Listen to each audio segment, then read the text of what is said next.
Hello, everyone, and welcome to the season finale, so to speak, of the Horsemen Podcast. This is the last episode for 2019, and wow, it's probably the biggest episode of the year. Well, every year for us.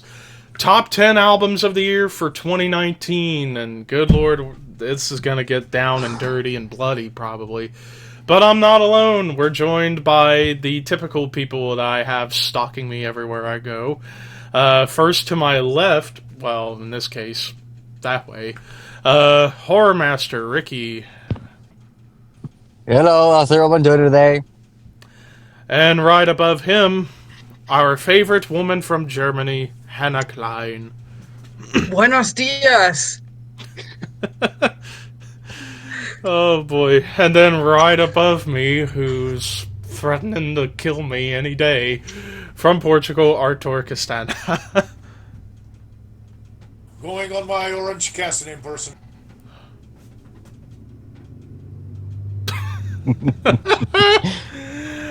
So Raphael Fireblade couldn't be here with us, but he did send us his list, so I'll be reading off of it as we go along. And on top of that, all four of you collectively in my Marvel Studios Cup series are Horsemen Racing, and have the same paint schemes but with different bands. For Hannah, it's Mugwa, Artur is Iron Maiden, Ricky's AC/DC, and Raphael's Rammstein. So and Was it supposed to be Hannah Rammstein? I'm happy with black metal. Okay.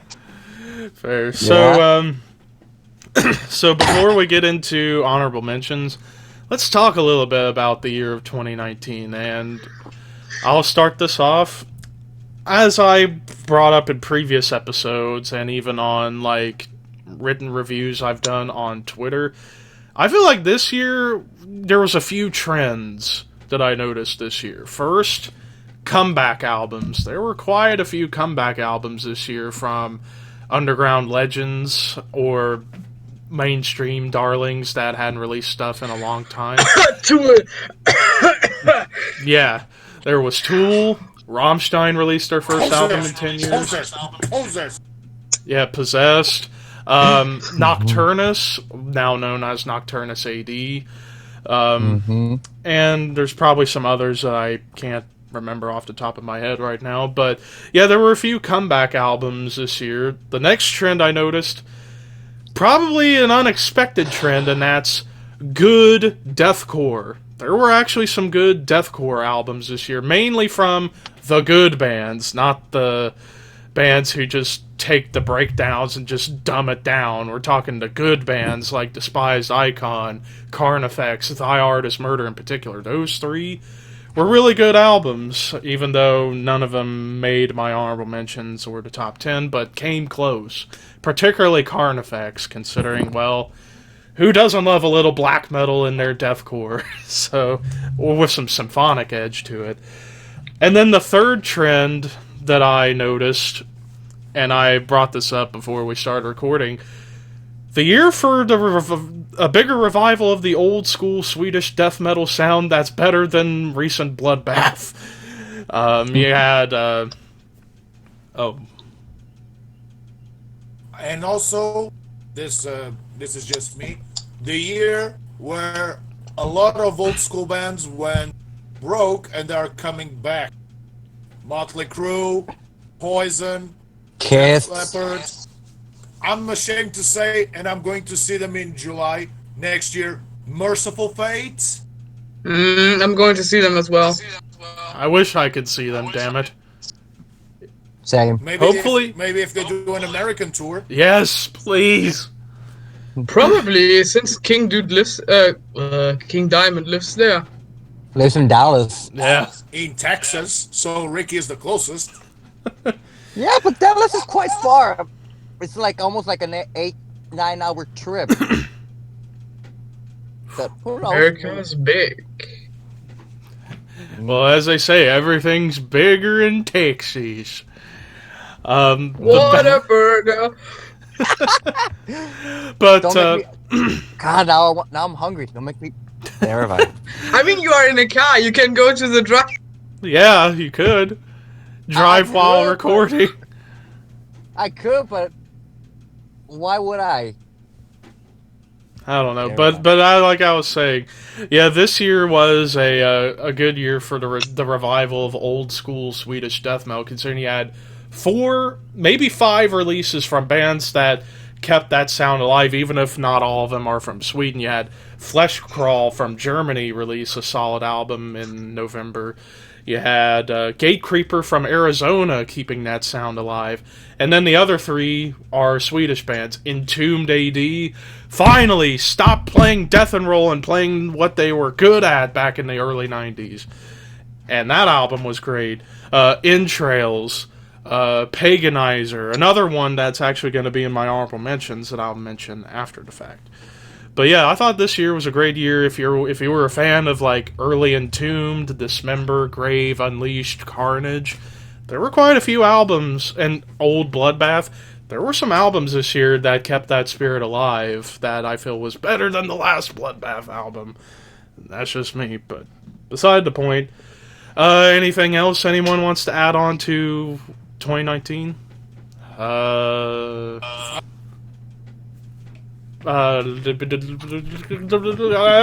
Artur.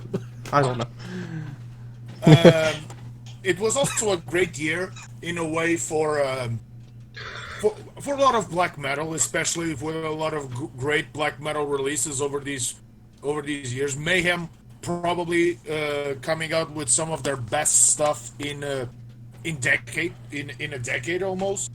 But and I'm ashamed, and I don't like to bring the mood down a little bit, but while we still have old school bands that are turning 50 years of career, Judas Priest being the perfect example of it, this in a way has been the year where, unfortunately, a lot of us, we had to see one of our favorite bands, which I'm sure it's common to all 4 of us and to a lot of metal fans, Slayer, unfortunately calling it quits. I mean, for those that had the chance to see Slayer live, especially on their last tour, and despite the fact that we've heard all the same jokes all the time, I mean, Ozzy is going to do No More Tours 3, Scorpions is on their 8th or 9th retirement tour, Kiss is on their 12th or 13th of it, but I think that Slayer is really going to call it a career, because Tom wants to spend a lot of more time with his family. Gary now is going to come back to Exodus full time. Paul might still play with some other bands, maybe considering a comeback to Testament. And Gary, he can also do all types of projects. I mean, he did several songs with Witchery, but Hatebreed. Exactly.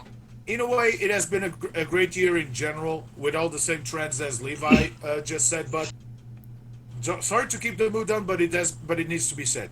It was the year where, fortunately, and despite the fact that what we all might say, Slayer is really going to call it a career. But so, in a way, from all of us, thank you, Tom. Thank you, Carrie. Thank you, Paul. Thank you, Gary. Thank you, Jeff. And thank you, Dave. Yeah. Thank you, Slayer. And also, I really wish I could have seen them back in May when they played in Huntington with Lamb of God, Amon Amarth, and Cannibal Corpse. That would have been amazing, but finances and shit. Same with me. But a couple other sad things that happened this year. Kind of 2 people in the same issue. Sad stuff with James Hetfield and Abbott, both respectively going to rehab for their own issues. Hetfield because he'd been struggling with alcohol his whole life, and then Abbott after he had a unexpected tantrum at a show, which you wouldn't hear about that from Abbott, and now we know why, and he's got to go to rehab.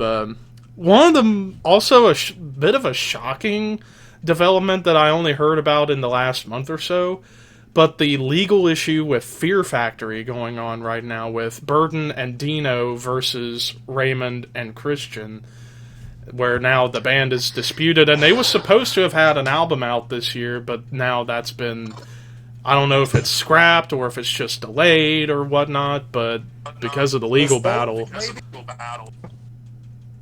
Yeah. Postponed, maybe? Postponed in 2020, which would be a smarter decision, giving them more time to work on it, even though Burton C. Bell said that it's supposed to be better than Gen X's. But beside the point, yeah, that was an unexpected turn of events for the year with Fear Factory now in a legal battle, which,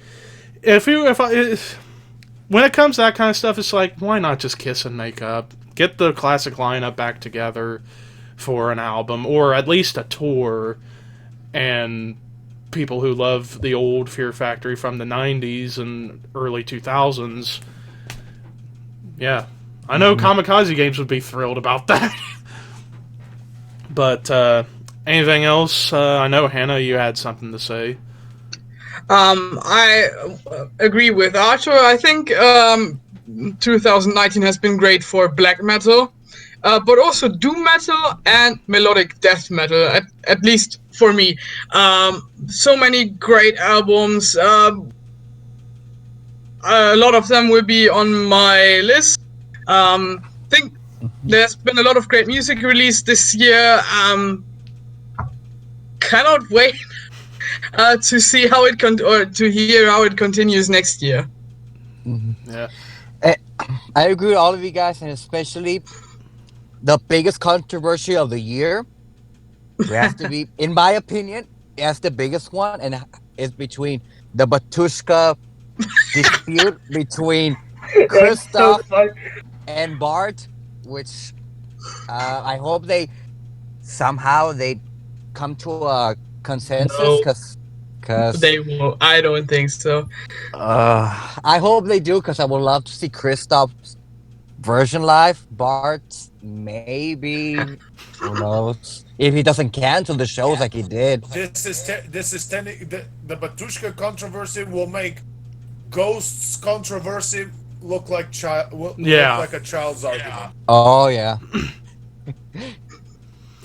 But let's not bring up Ghost, even though I have the shirt of Ghost. to mess Let's with not bring Hannah. it up. It's a ticking time bomb.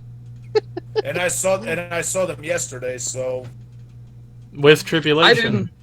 didn't. So, with that being said, and one last thing, I thought death metal as a whole, regardless of subgenre, had a great year. Like, you had a lot of Death Doom come out this year that was good. Some brutal death metal some of it was great. Not all of it, like Pissgrave, I thought that album was pretty bad.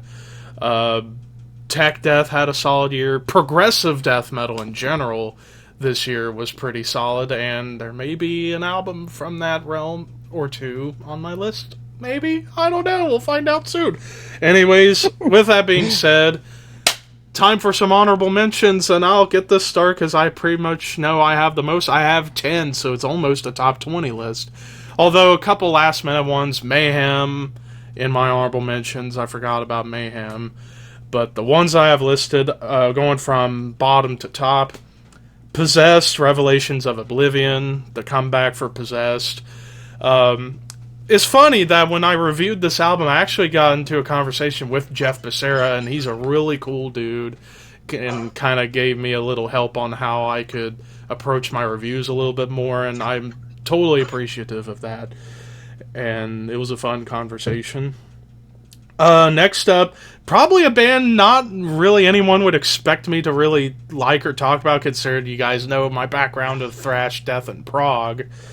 Rhapsody of Fire, The Eighth Mountain. I thought that for a symphonic power metal album, this blew me away. Especially songs like Warrior's Heart and the final track with Sir Christopher Lee prior to his death, doing a narration. I thought that was epic. Although in Rhapsody terms, you have to be extremely careful, because you always have the diehard who will love Rhapsody no matter what, and you will have most of them who are only going to say, without Fabio, without Luca, without Alex, there's no Rhapsody. But I think even for those diehards, they should be impressed with an album like this. Next up, All Out War, Crawl Among the Filth.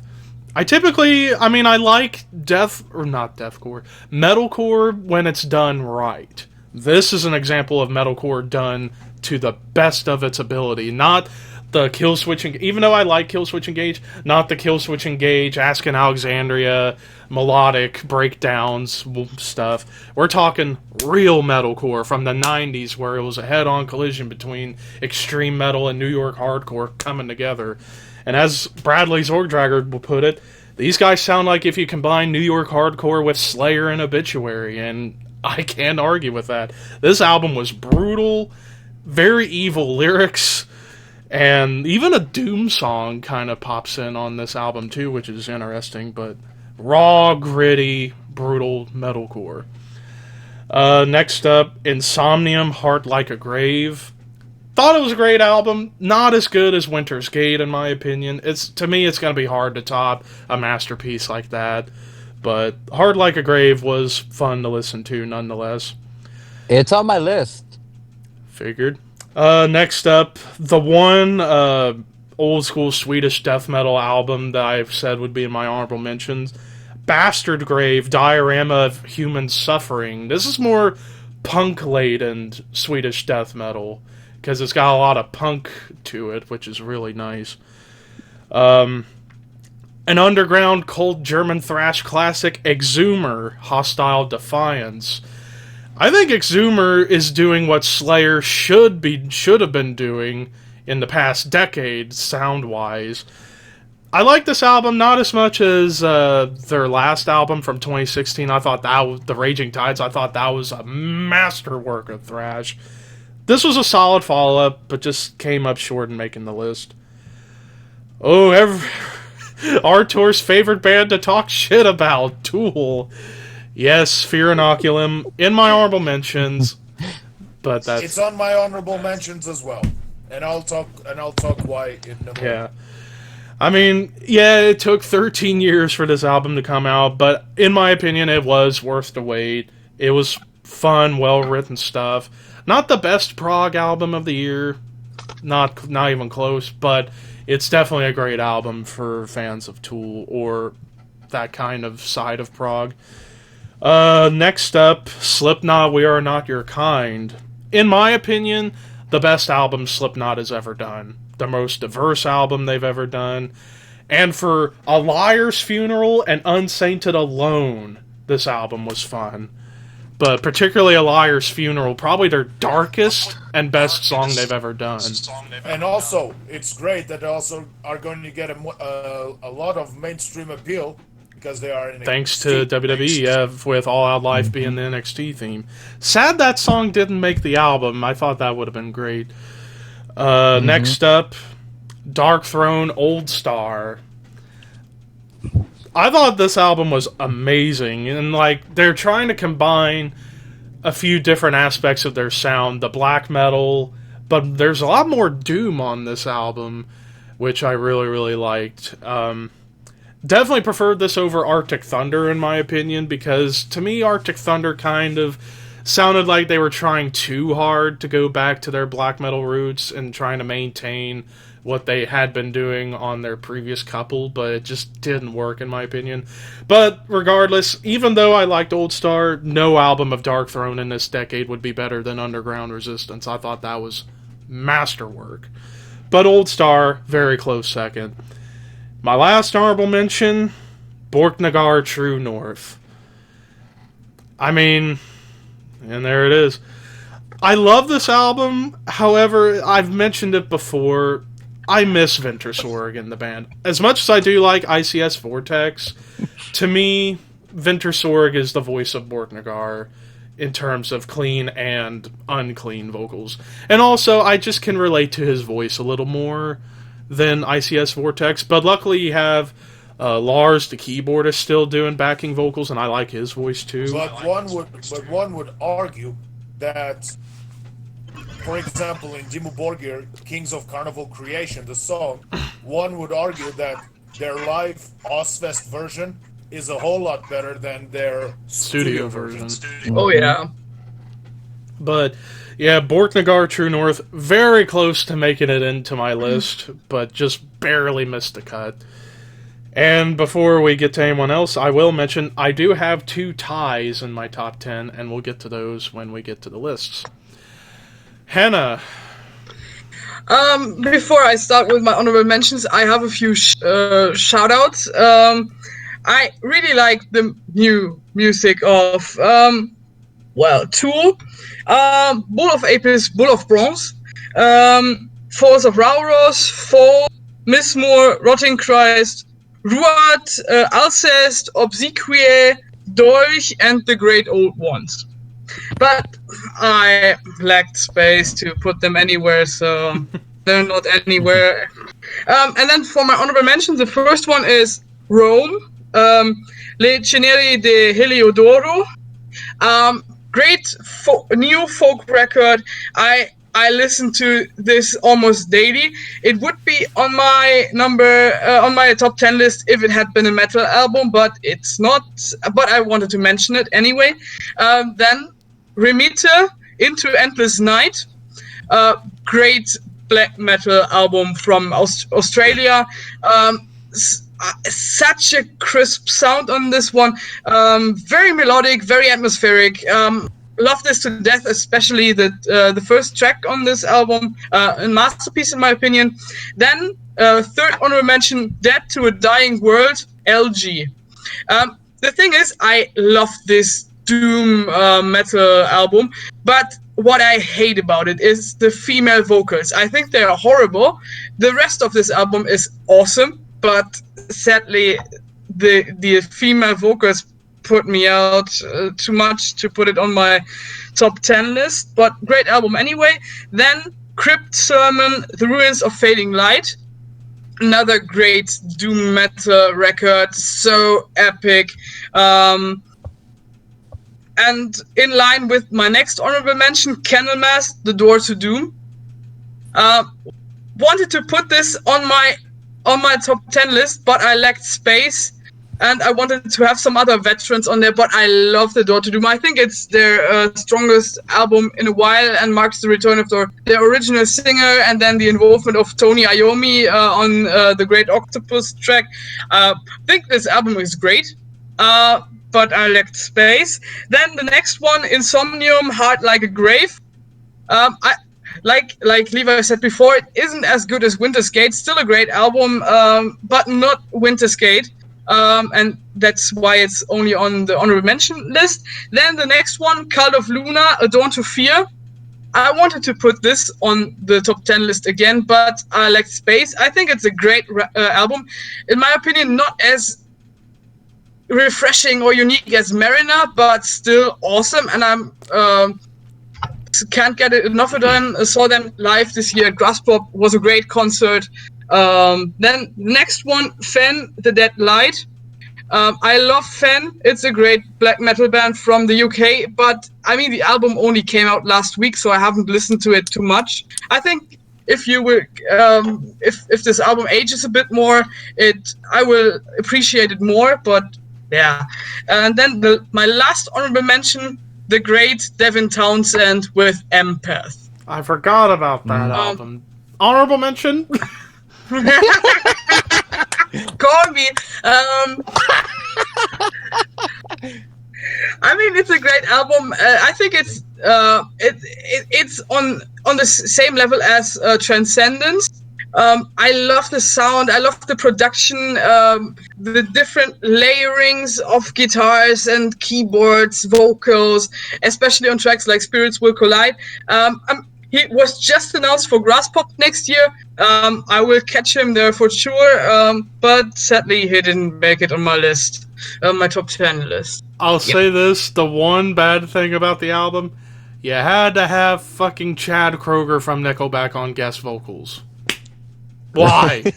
Why him? But you redeemed yourself. You redeemed yourself by having 66 Samus as a guest drummer on a few tracks, and he's a damn good drummer and fucking hilarious. Plus, in Decrepit Birth and his YouTube sensation. Ricky. Well, I have 9 honorable mentions. Kind of almost by one. Levi, you beat me by 1 honorable mention. So yeah. First of all, listen to Schoolcraft Martyr. Everyone knows that I have a huge crush on Lindsay, Yep. and I met her. And I met her when I saw Cradle Film in April. So yeah, it had to be on the list. Unfortunately, it's a great album, but it didn't. It's not as good as the other albums I have higher on the list. Next one, not really metal related, but more of a punk rock album, which I loved, and that is Dollskins, "Love Is Dead," and "We Killed Her." I was introduced to this band like a year ago by a good friend of mine, and I just been loving this. If you guys love punk rock, classic punk rock with a bit of modernization, you'll dig them. Next up, I was shocked about this one. Smolder, Times of Obscene, Evil, and Wild Daring. Sarah's band from Banger TV, and she can sing. I didn't know she could sing at all. Perfect epic doom record. I dig it a lot. Next up, a band that Hannah introduced me to, Spirit Adrift, Divided by Darkness. Oh, that's a good Would correlation to. I'm just gonna shut up. I'll mention it later. Yeah, be on my list. that album blew me. The only thing you compare it to is Pink Floyd-ish, but heavy. Yep. It was a powerful record. I'll need to check that out because I forgot about that. That album is fucking amazing. Next up, Sabaton, The Great War. Me being a history nerd. Me being a history nerd, I had to put this on the list. It talks about the Great War, World War One. From everything World War One. I love it. Another weird one, Baroness Golden Grey. That's one of the albums I forgot to listen to. There's still some albums from 2019 I hadn't got. I have it, but I haven't listened to it yet. Same thing with Spirit Adrift. Almost the same thing, but Baroness is more electronic, progressive around there. Is that even a sub genre around there? Baroness is Baroness. Yeah. They can do anything essentially. Slipknot, We Are Not Your Kind. I agree with what Levi said. Everything, probably their most diverse album out of all of them. The next one, Dream Theater, Distance Over Time.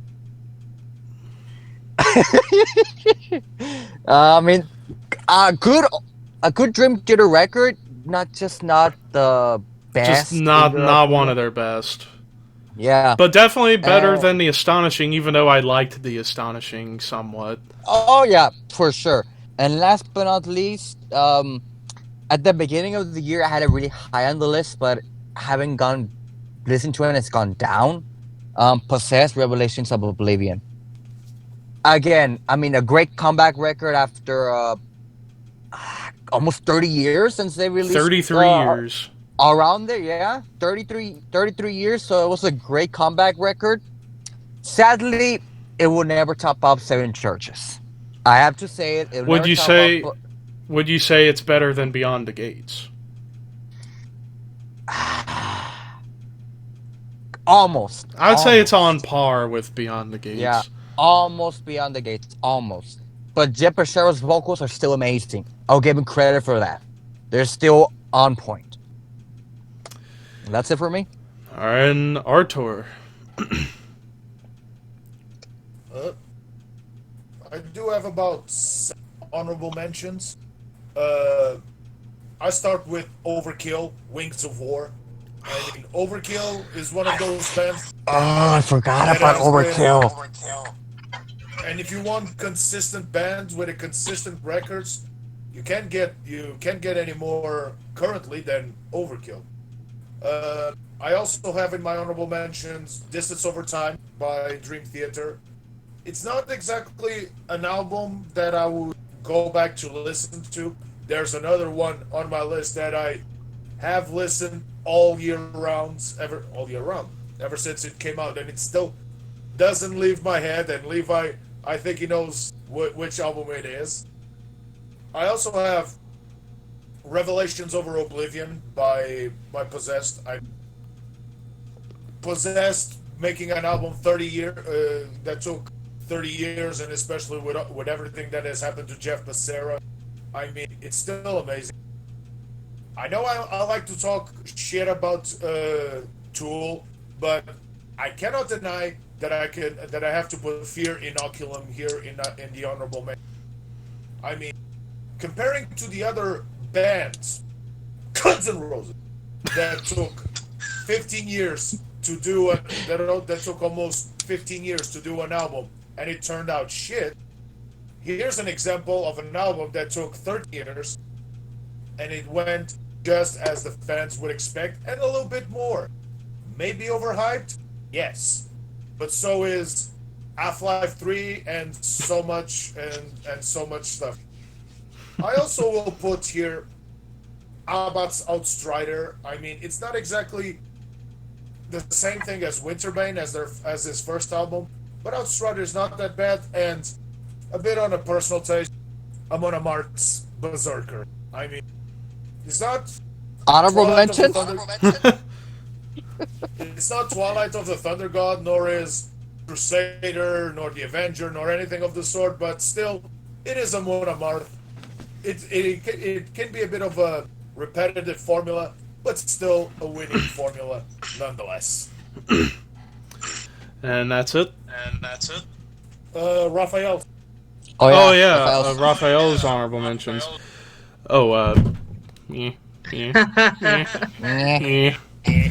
So Raphael had 3 honorable mentions. He had Hellfrost Extension, interesting. Baby Metal Galaxy. I enjoy Baby Metal from time to time, but Respect. Fair. And then this one I forgot about. Last minute honorable mention. Korn the Nothing. I didn't listen to it. I forgot about it. I listened to it.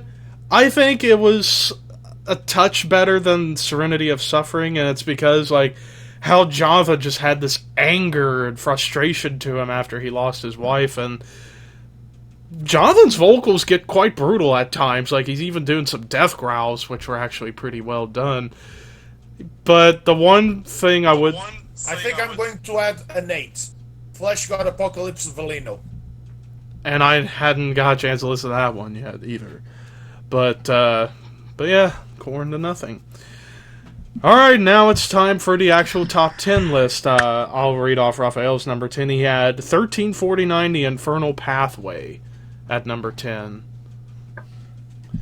I shall start with number 10. This is the first of 2 ties I have on the list. First, Crypt Sermon, The Ruins of Fading Light. I finally gave this album a listen in the past couple of weeks. I was blown away. Oh yeah. And I'm not the biggest fan of Doom, but when I do listen to Doom, I do like it. Particularly the classic bands like Candlemass, Trouble, St. Vitus, Sabbath. When it comes to my side of Doom, I prefer the Death Doom side because that's a little more my wheelhouse. But Crypt Sermon, great, even though they want to call it Epic Doom. I feel it's just Doom, just with high vocals. And it was very heavy. It was very heavy, but also very melodic at the same time, and I do like that combination. Kind of reminded me of early Candlemass to an extent, so... Yeah. Crypt Sermon, The Ruins of Fading Light. And then the second one I have at number 10. I brought up comebacks earlier. This is one from... This is basically the second part of a classic album from 1990. Nocturnus Paradox. For fans of progressive death metal with a little bit of technicality thrown into the mix as far as crazy solos and fast speeds, Nocturnus is the band that kind of kickstarted that whole thing, along with Death, Atheist, Cynic, that kickstarted the prog tech death movement that so many bands do nowadays. And what I like about this album, Mike Browning, the original drummer and vocalist, is on this album, and he still sounds just as evil as he did on The Key back in 1990. And this album is essentially part 2 of The Key. the satanic sci-fi concept, and it's done excellent. It's hard to believe also Mike Browning was an original member of Morbid Angel too, which is an interesting prospect. And the way his vocals go kind of borderlines death metal and black metal, because he has a little bit of like this, I don't know what you would call like a cultish vibe to his vocals, but nonetheless, Paradox by Nocturnus come back, and since 1999, I believe, was the last album they put out. Even though it's Nocturnus AD. Fuck the AD. It's Nocturnus. Check them out. They're prog death metal genius. Hannah. My number 10 is Lotus by Soen. That's my number 5. Damn it. I did it again. Lately I find myself enjoying progressive metal a bit more than I used to. And the thing is, I was really looking forward to Lepros's Pitfalls, but was kind of disappointed at how soft it was at times, especially in comparison to Melina. And then I listened to Soen. And the instrumentation on this album is just so perfect. I mean, it's complex. It's a bit on the weird side, layered, and everything else in between. It's so interesting. It really captivated me. And usually, progressive metal. I get lost in the complexity at times, but with this one, I felt myself right at home. The only thing I kind of wish is that the vocals would be a bit more towards the Leprous direction, but well, there isn't much to complain about this album. I like it the way it is, and for me, it's the progressive metal album of the year, without doubt. Artur. Damn it. There we go. At number 10, I was a bit tempted not to put this album here, but even though I'm not so much their fan anymore, but Slipknot's "We Are Not Your Kind," it deserves to be on number 10. I mean, Slipknot, after what's been going on with them for so long, the departure of Sid Wilson, the departure of the death of Paul Gray, the departure of Sid Wilson, the departure of Joy Jordison, entering Tortilla Man, Jay Weinberg, entering all of those guys, and including the new bassist as well. I mean, their album is very well conceived, very well done. And while I think that their previous album, the new members still had to gel a little bit here, you could see now that they are now a full-fledged unit. Yep. With some of their great singles like Unsainted, All Out of Life, which now they're getting mainstream appeal, as we previously stated, but it is, in fact, an album that I would almost say it can rival either All Out of Life, Chapter 3, not rival Iowa, nor The first album. The self-titled debut. So, We Are Not Your Kind by Slipknot is my number 10. And once again, their best song ever, A Liar's Funeral, just for how dark it was. Ricky. My number 10, the 13-year-long wait to Fernaculum. Like both Artur and Levi mentioned it, this album was worth the wait. Overhyped? Yes. But it's a lot better than Guns N' Roses' Chinese Democracy, I'll tell you. Way better. Way better. To me, Fuck the Guns N' song that Roses. stands out the most, Tempest. That song, holy shit. Yeah, that is Was a an great- amazing yeah. song. That's an amazing song. Probably, if we were to do like a top 10 songs of the year, Tempest would have been like in my top 5. Maybe. Maybe.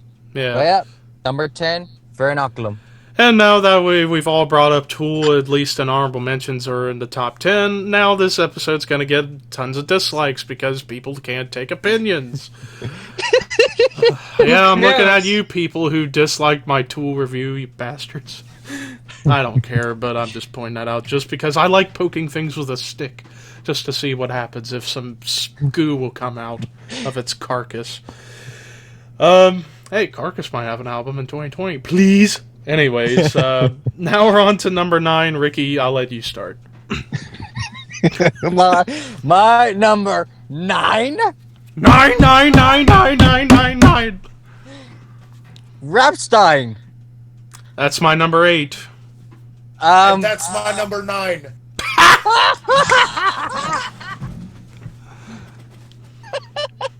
I mean, 10 years after Levi, which to me Levi has to be like my second favorite Rammstein record next to Muta. This record, great record, especially Deutschland, Pupae, and Tattoo.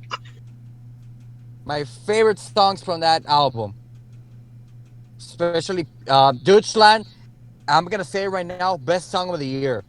That's a song I repeated constantly every time. Deutschland! Exactly. Mein Herz in Flammen will dich lieben und verdammen. Deutschland. Mein Atem kalt. In my songs of the year, so to say, I have Deutschland number 2, and because just as Deutschland couldn't get out of my head, there's a Swedish song that hasn't got out of my head either. Spoiler. Waterloo. Yeah, but Deutschland again. That song is so catchy, and not to mention it when the teaser at the time, very controversial at the time, being that we saw Flake, Till, Oliver, and Paul. All hanged up with On the gallows. And at the gallows with unfortunately concentration camp uniform. Yes, at the time it got a lot of buzz, and when I first saw it, I was like, "Oh my god, they're gonna go that way." My I was like, controversy about it, but why? So not so much controversy, but in a way, say that much controversy. But what shocked me the most was not so much the gallows, the concentration camps, even the RFA, as Hannah explained to us once, the terrorist acts and such. It was how good looked that the model, the Germania. Germania. She looked in a freaking SS uniform. Oh, sorry, but she looked as good in an SS uniform as she looked as a knight. And once I have done the whole Rammstein thing, I want to ask Hannah this. Maybe she might know a bit better. What's with the wolf when she gives birth to I think it's a wolf or a dog? Wolf. What does that symbolize, or just added for shock value? I think the wolf, as well as the eagle, is a very important national animal to Germany. The eagles, you just have to remember the winged eagle. The winged eagles that you see.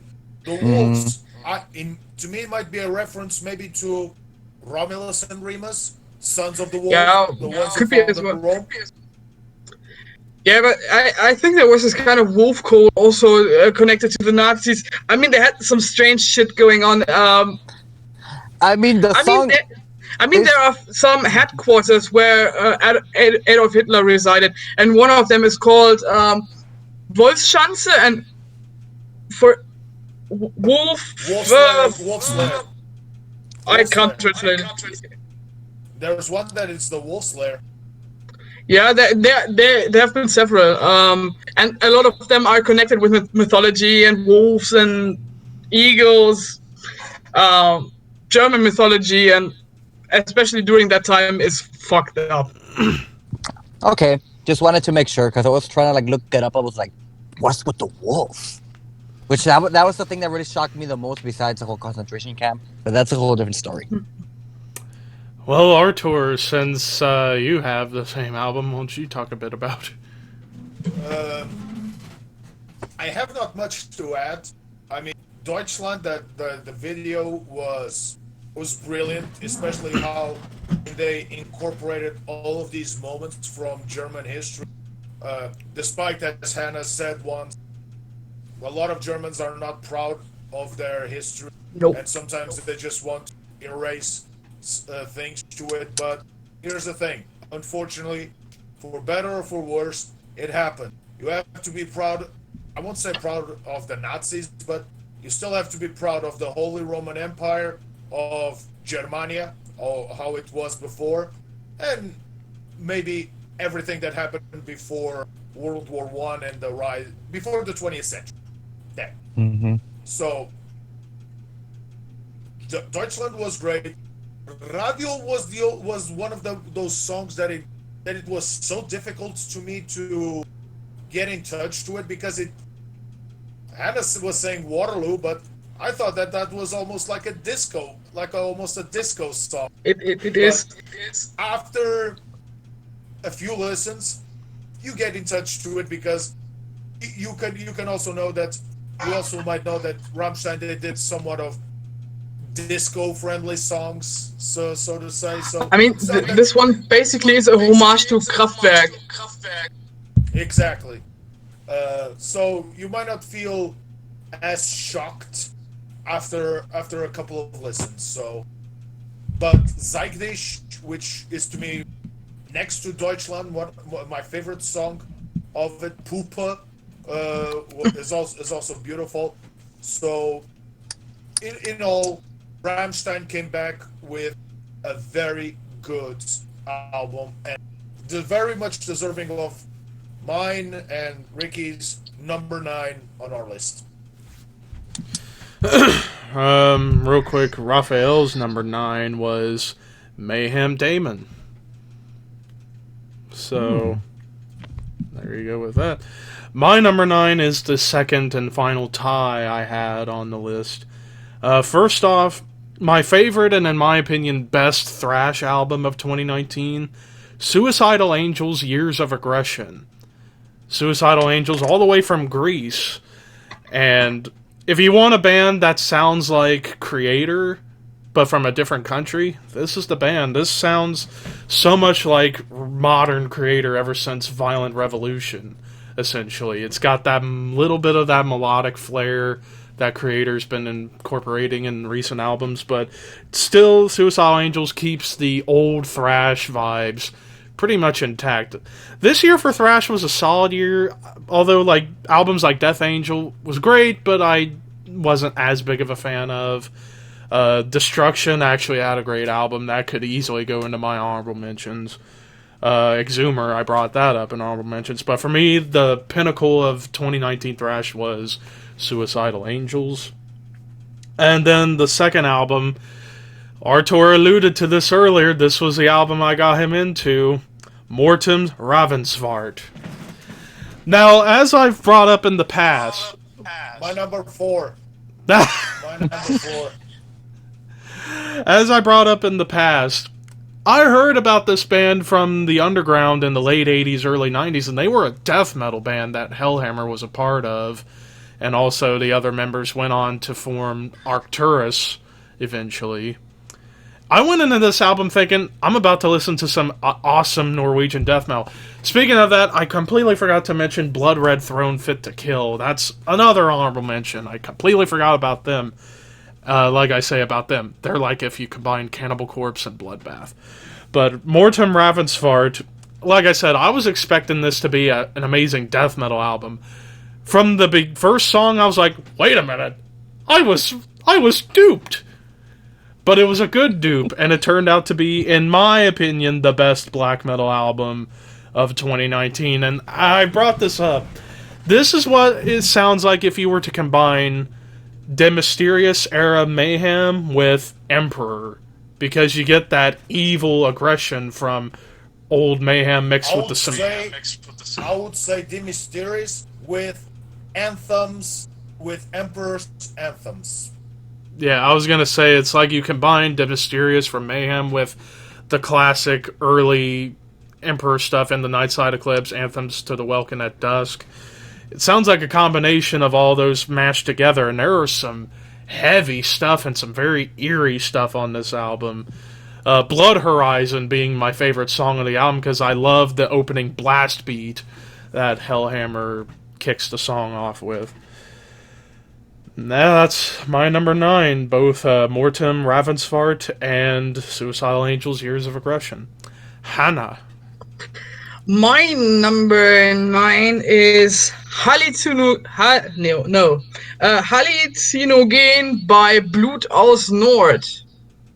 I mean, this is kind of a return back to form after the disappointing Deus Salutis Mea.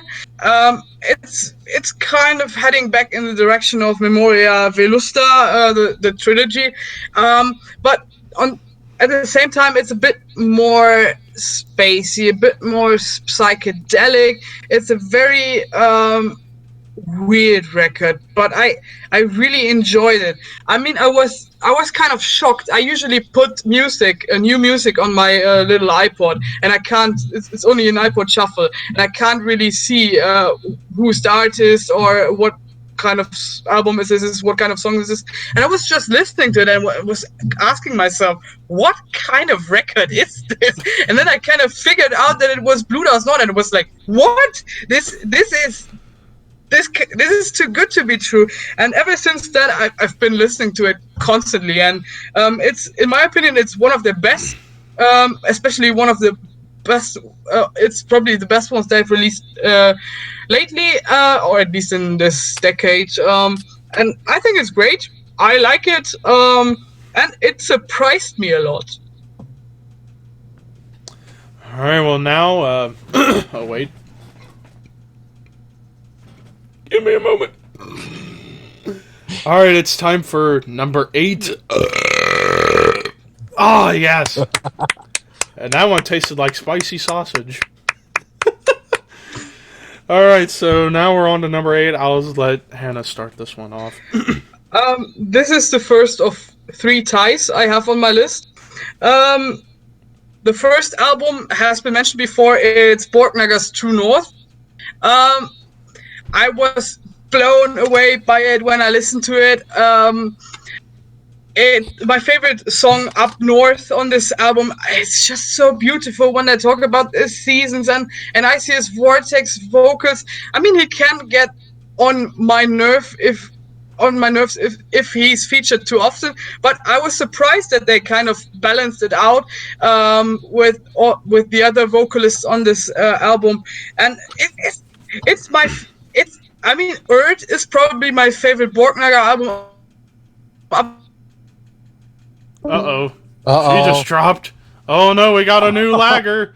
Oh no. Oh, there she is. Oh, it just crashed. What the fuck is happening? I mean... There you are. It just crashed. Technical difficulties. You can't have the show without it. Yeah, I mean, Urt, up to this date, is and remains my favorite Borknagar record, but True North comes really close. And then my second album on number 8, Saor, Forgotten Path. They have always... I have this weak spot for Scottish black metal, and Andy Marshall, in my opinion, is one hell of a songwriter. Roots, his debut album with Saw, one of my favorite albums to have ever come out, and Forgotten Path is very strong. Just a bit of a side note. This weekend, Saur was scheduled to go to the Under the Doom Fest, but the flights were cancelled. Exactly because of strike in Paris. Strike in Edinburgh. I mean, I've seen him live. He is also a great live vocalist, and what he does with the Scottish music, I mean, you hear it in every song that he is from Scotland, and it makes it so unique. I simply love this guy with everything he's put out, and that's why he is on my number 8. Now I'm going to put you a challenge. Who's the best Scottish vocalist? Alan from Primordial or that guy from Soar? Alan is from Ireland.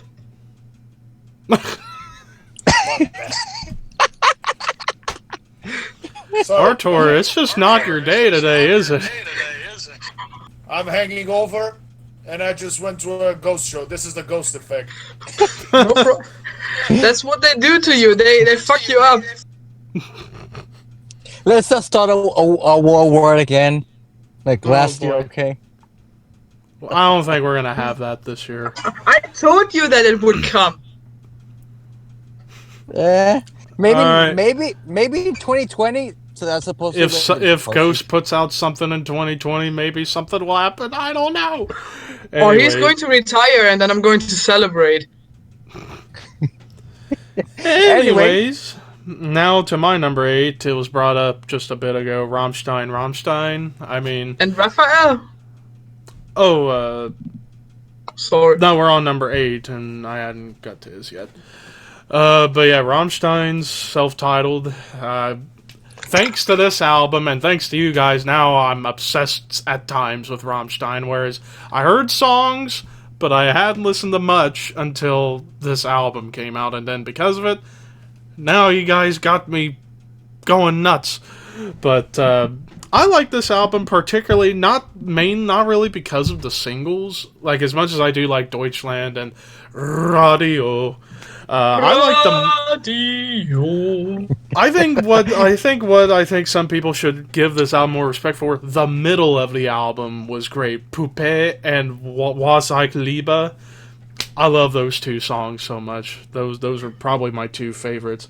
Even Diamant, even though it felt like a German lullaby, it was a good tune. Auslander, like Artur said, it's kind of like almost like a disco metal song, but it was catchy. I said that more to Radio, but Auslander is on that discussion too.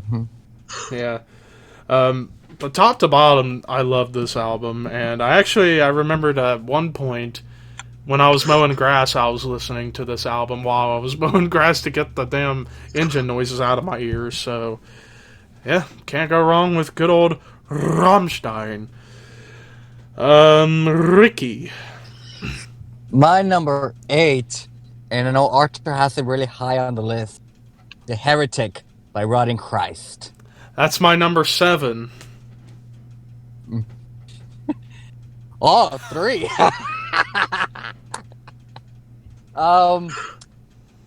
Rotting Christ to me was one of those bands that, thanks to you guys, got me into, and this was my first full length that I ever listened to, and this was a great album to listen to.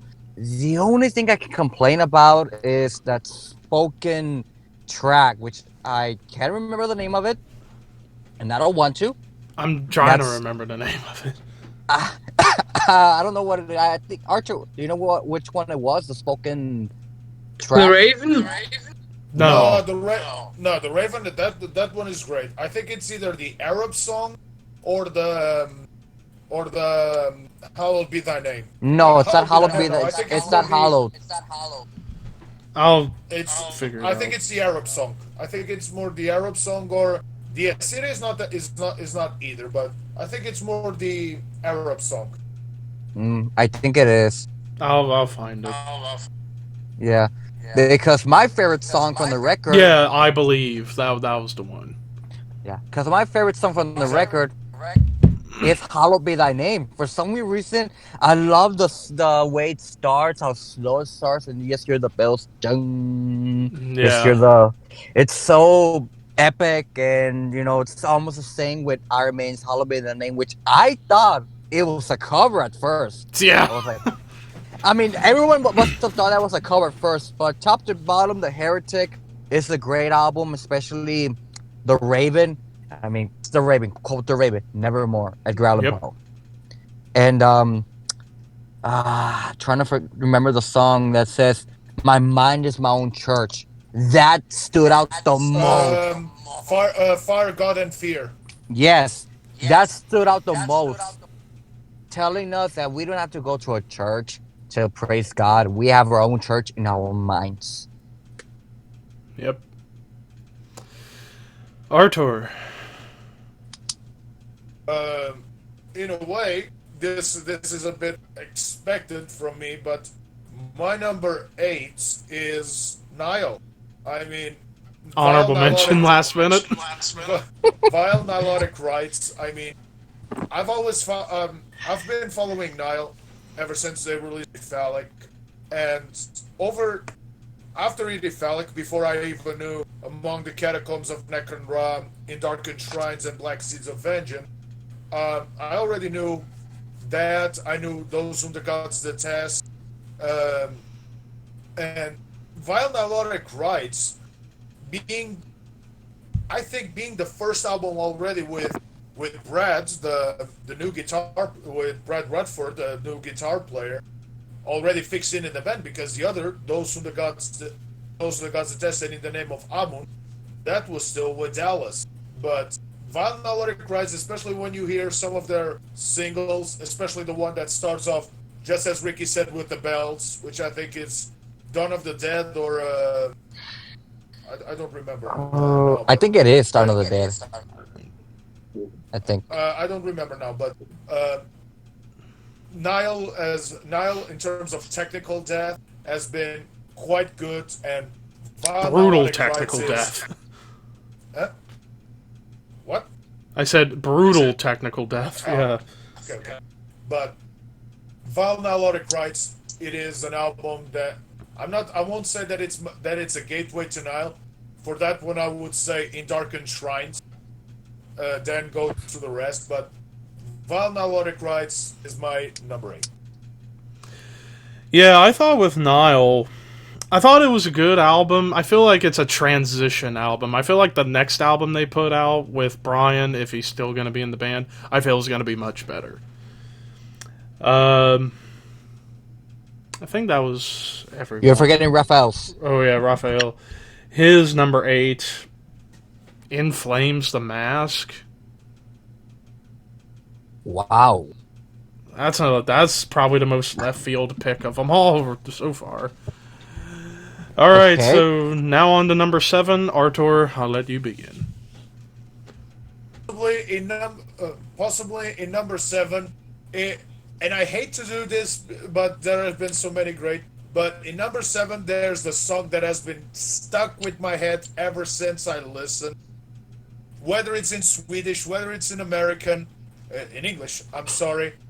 It's Opeth's a.k.a. Venom. I mean, oh my... Oh. Number 3 for Levi. I'm sorry.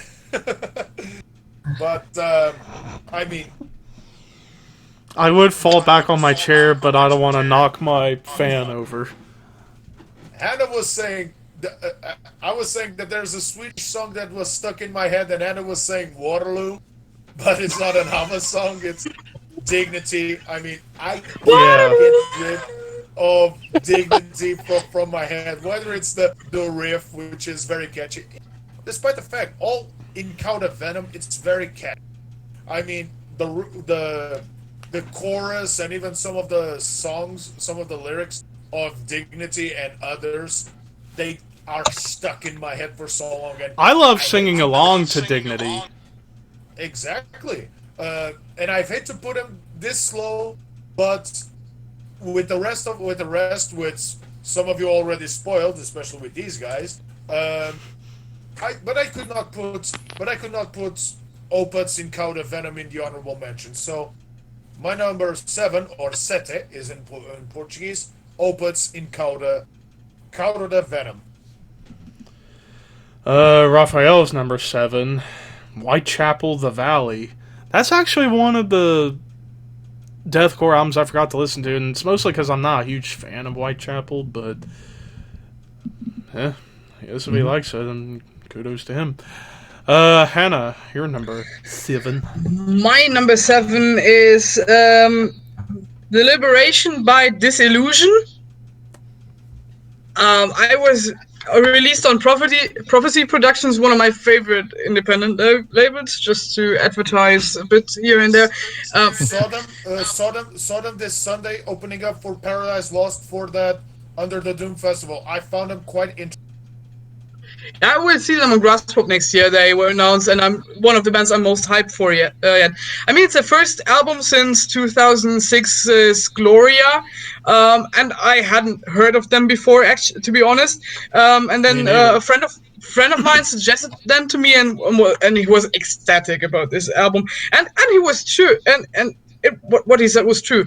I mean, the first time I listened to it, I was blown away.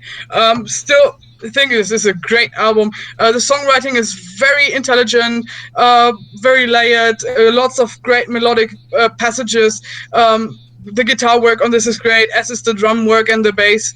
The vocals are great. There's nothing bad on this album. And then the title track with its 11 minutes is awesome. Then you've got shorter songs that are great as well, like Time to Let Go, which I highly recommend. And then there is the title, the album closer, The Mountain. It's so fucking epic, and the lyrics are so fucking good. And I listen to it almost every day. I had it on in my car this morning. For me, this is one of the albums that stuck to me the most, and it's a great melodic death metal album, from start to finish. I actually gave that album a listen, and I thought it was really good too. I mean, if I had to rate it, 9.5 stars out of 10 for me, easily. Ricky. If you thought that Deutschland was controversial, what about a whole band being controversial? I think I know where you're going with this. Yes, because my number 7, it's not Bart, it's Christoph Batushkas. It's on my list. Panihita. I thought you were about to say Death Spell Omega. No. I'll be honest. I listened to that album. I thought it was really good. I thought about putting it in an honorable mention. Then I read the lyrics. No, not that. Again, thanks to Hannah, she introduced me to Batushka, and their debut album, one of the best black metal albums of the decade. Liturgia. Oh yeah, one of the best. And then I heard that they were trying to make the new record, but then, of course, you know what happens. Bart and Christoph get into an argument who has the bad and who has the rights. But you know what? Christoph is a genius. He's a modern day genius. Creates an album that is equally superior to the debut. And I'll give credit to Bart for his Batushka. It has some moments, but it's not as good as as Christoph, because Christoph is the lyricist for the band. It's his band, it's his vision, and I hope that, which Hannah said, it will never happen unless Hellfreeze is over. That Christoph gets control of Batushka, the Batushka name, and for all we know, Christoph can take some of the other Batushkas that Hannah mentioned, the Mexican one. The Mexican one. Take the Mexican one, the Russian one, Czechoslovakia. I think there's even a South American one. There are so many. I think more than 20 up until now, but who knows? They could have multiplied. Yeah, I thought just like there are so many bands named Mayhem, that the one that we all know and love, it's called the True Mayhem. Mm-hmm. And I thought that having 2 Disgorges was bad, one from Mexico and one from America, but the Batushka just completely blew that out of the water, didn't it?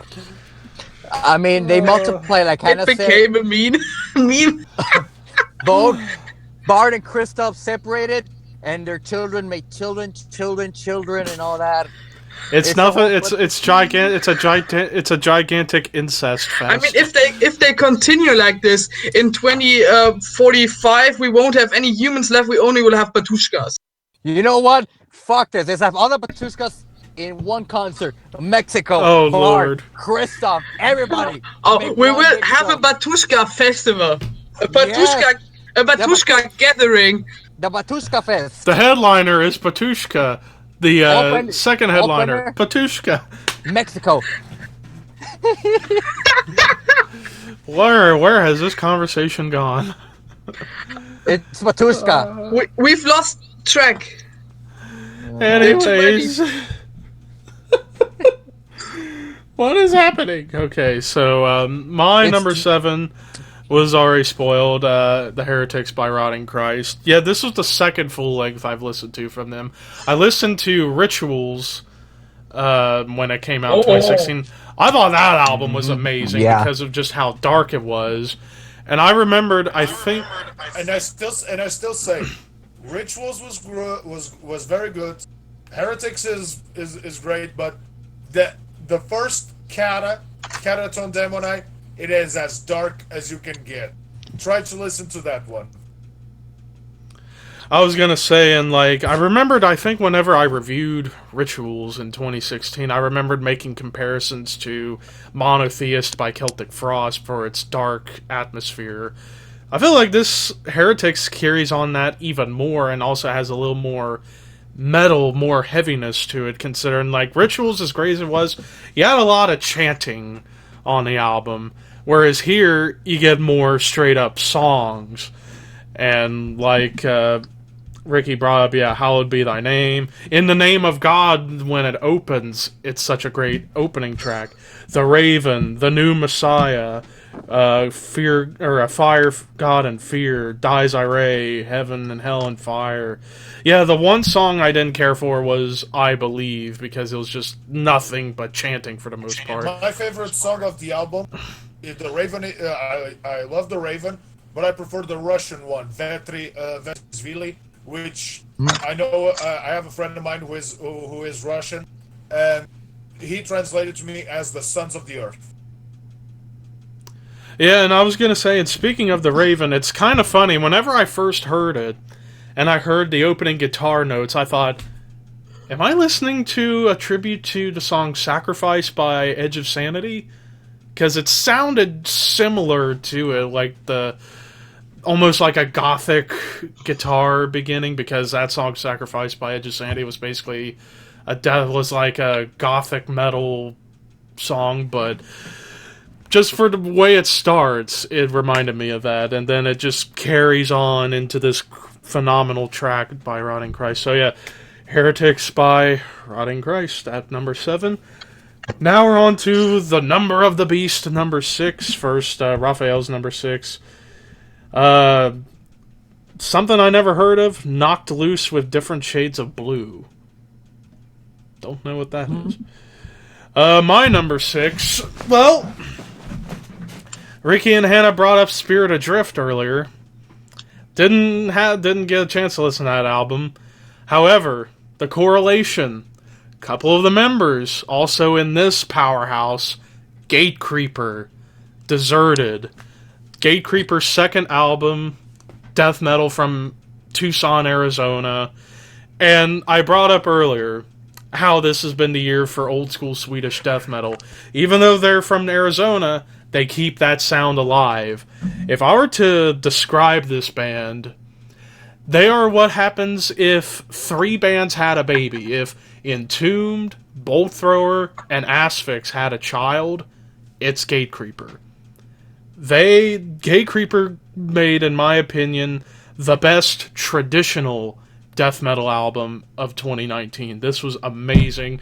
I probably wouldn't have gotten into this band if it wasn't for Bradley from Banger, because he's a huge advocate for these guys and is friends with the band. And actually, I remember him telling a story that I think Chase Mason stayed in in Brad's mom's basement one time.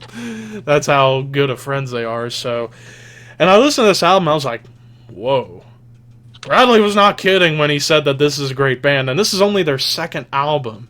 They're still a young band going forward, and yeah, it's crazy to think a couple of the members are also in Spirit Adrift, which is total, like, left turn from what Gatecreeper does. But Deserted by Gatecreeper, for fans of old school death metal, Swedish death metal, with a little bit of mid-tempo to slow vibe, this is definitely an album to check out. Well done.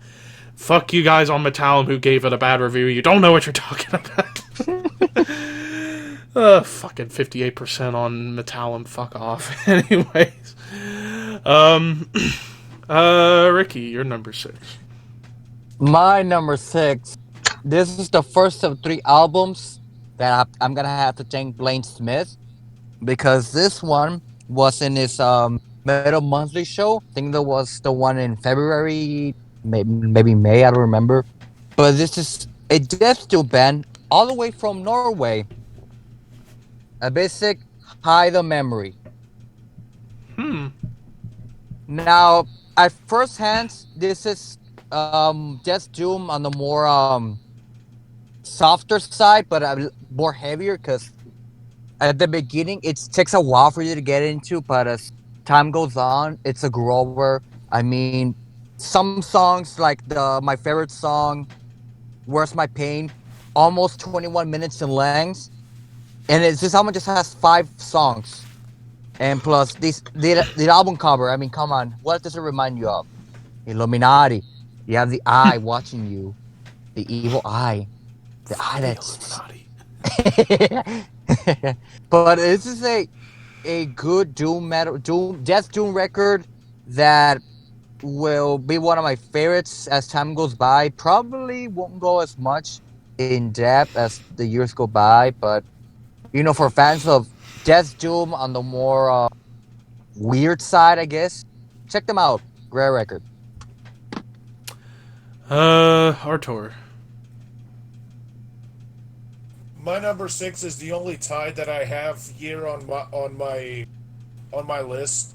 I have at the same time I have the Door of Doom by Candlemass. I mean, when no one expected that Candlemass would have any more great albums, possibly from what happened to the Mats Levin era, which was medium, average to say the least.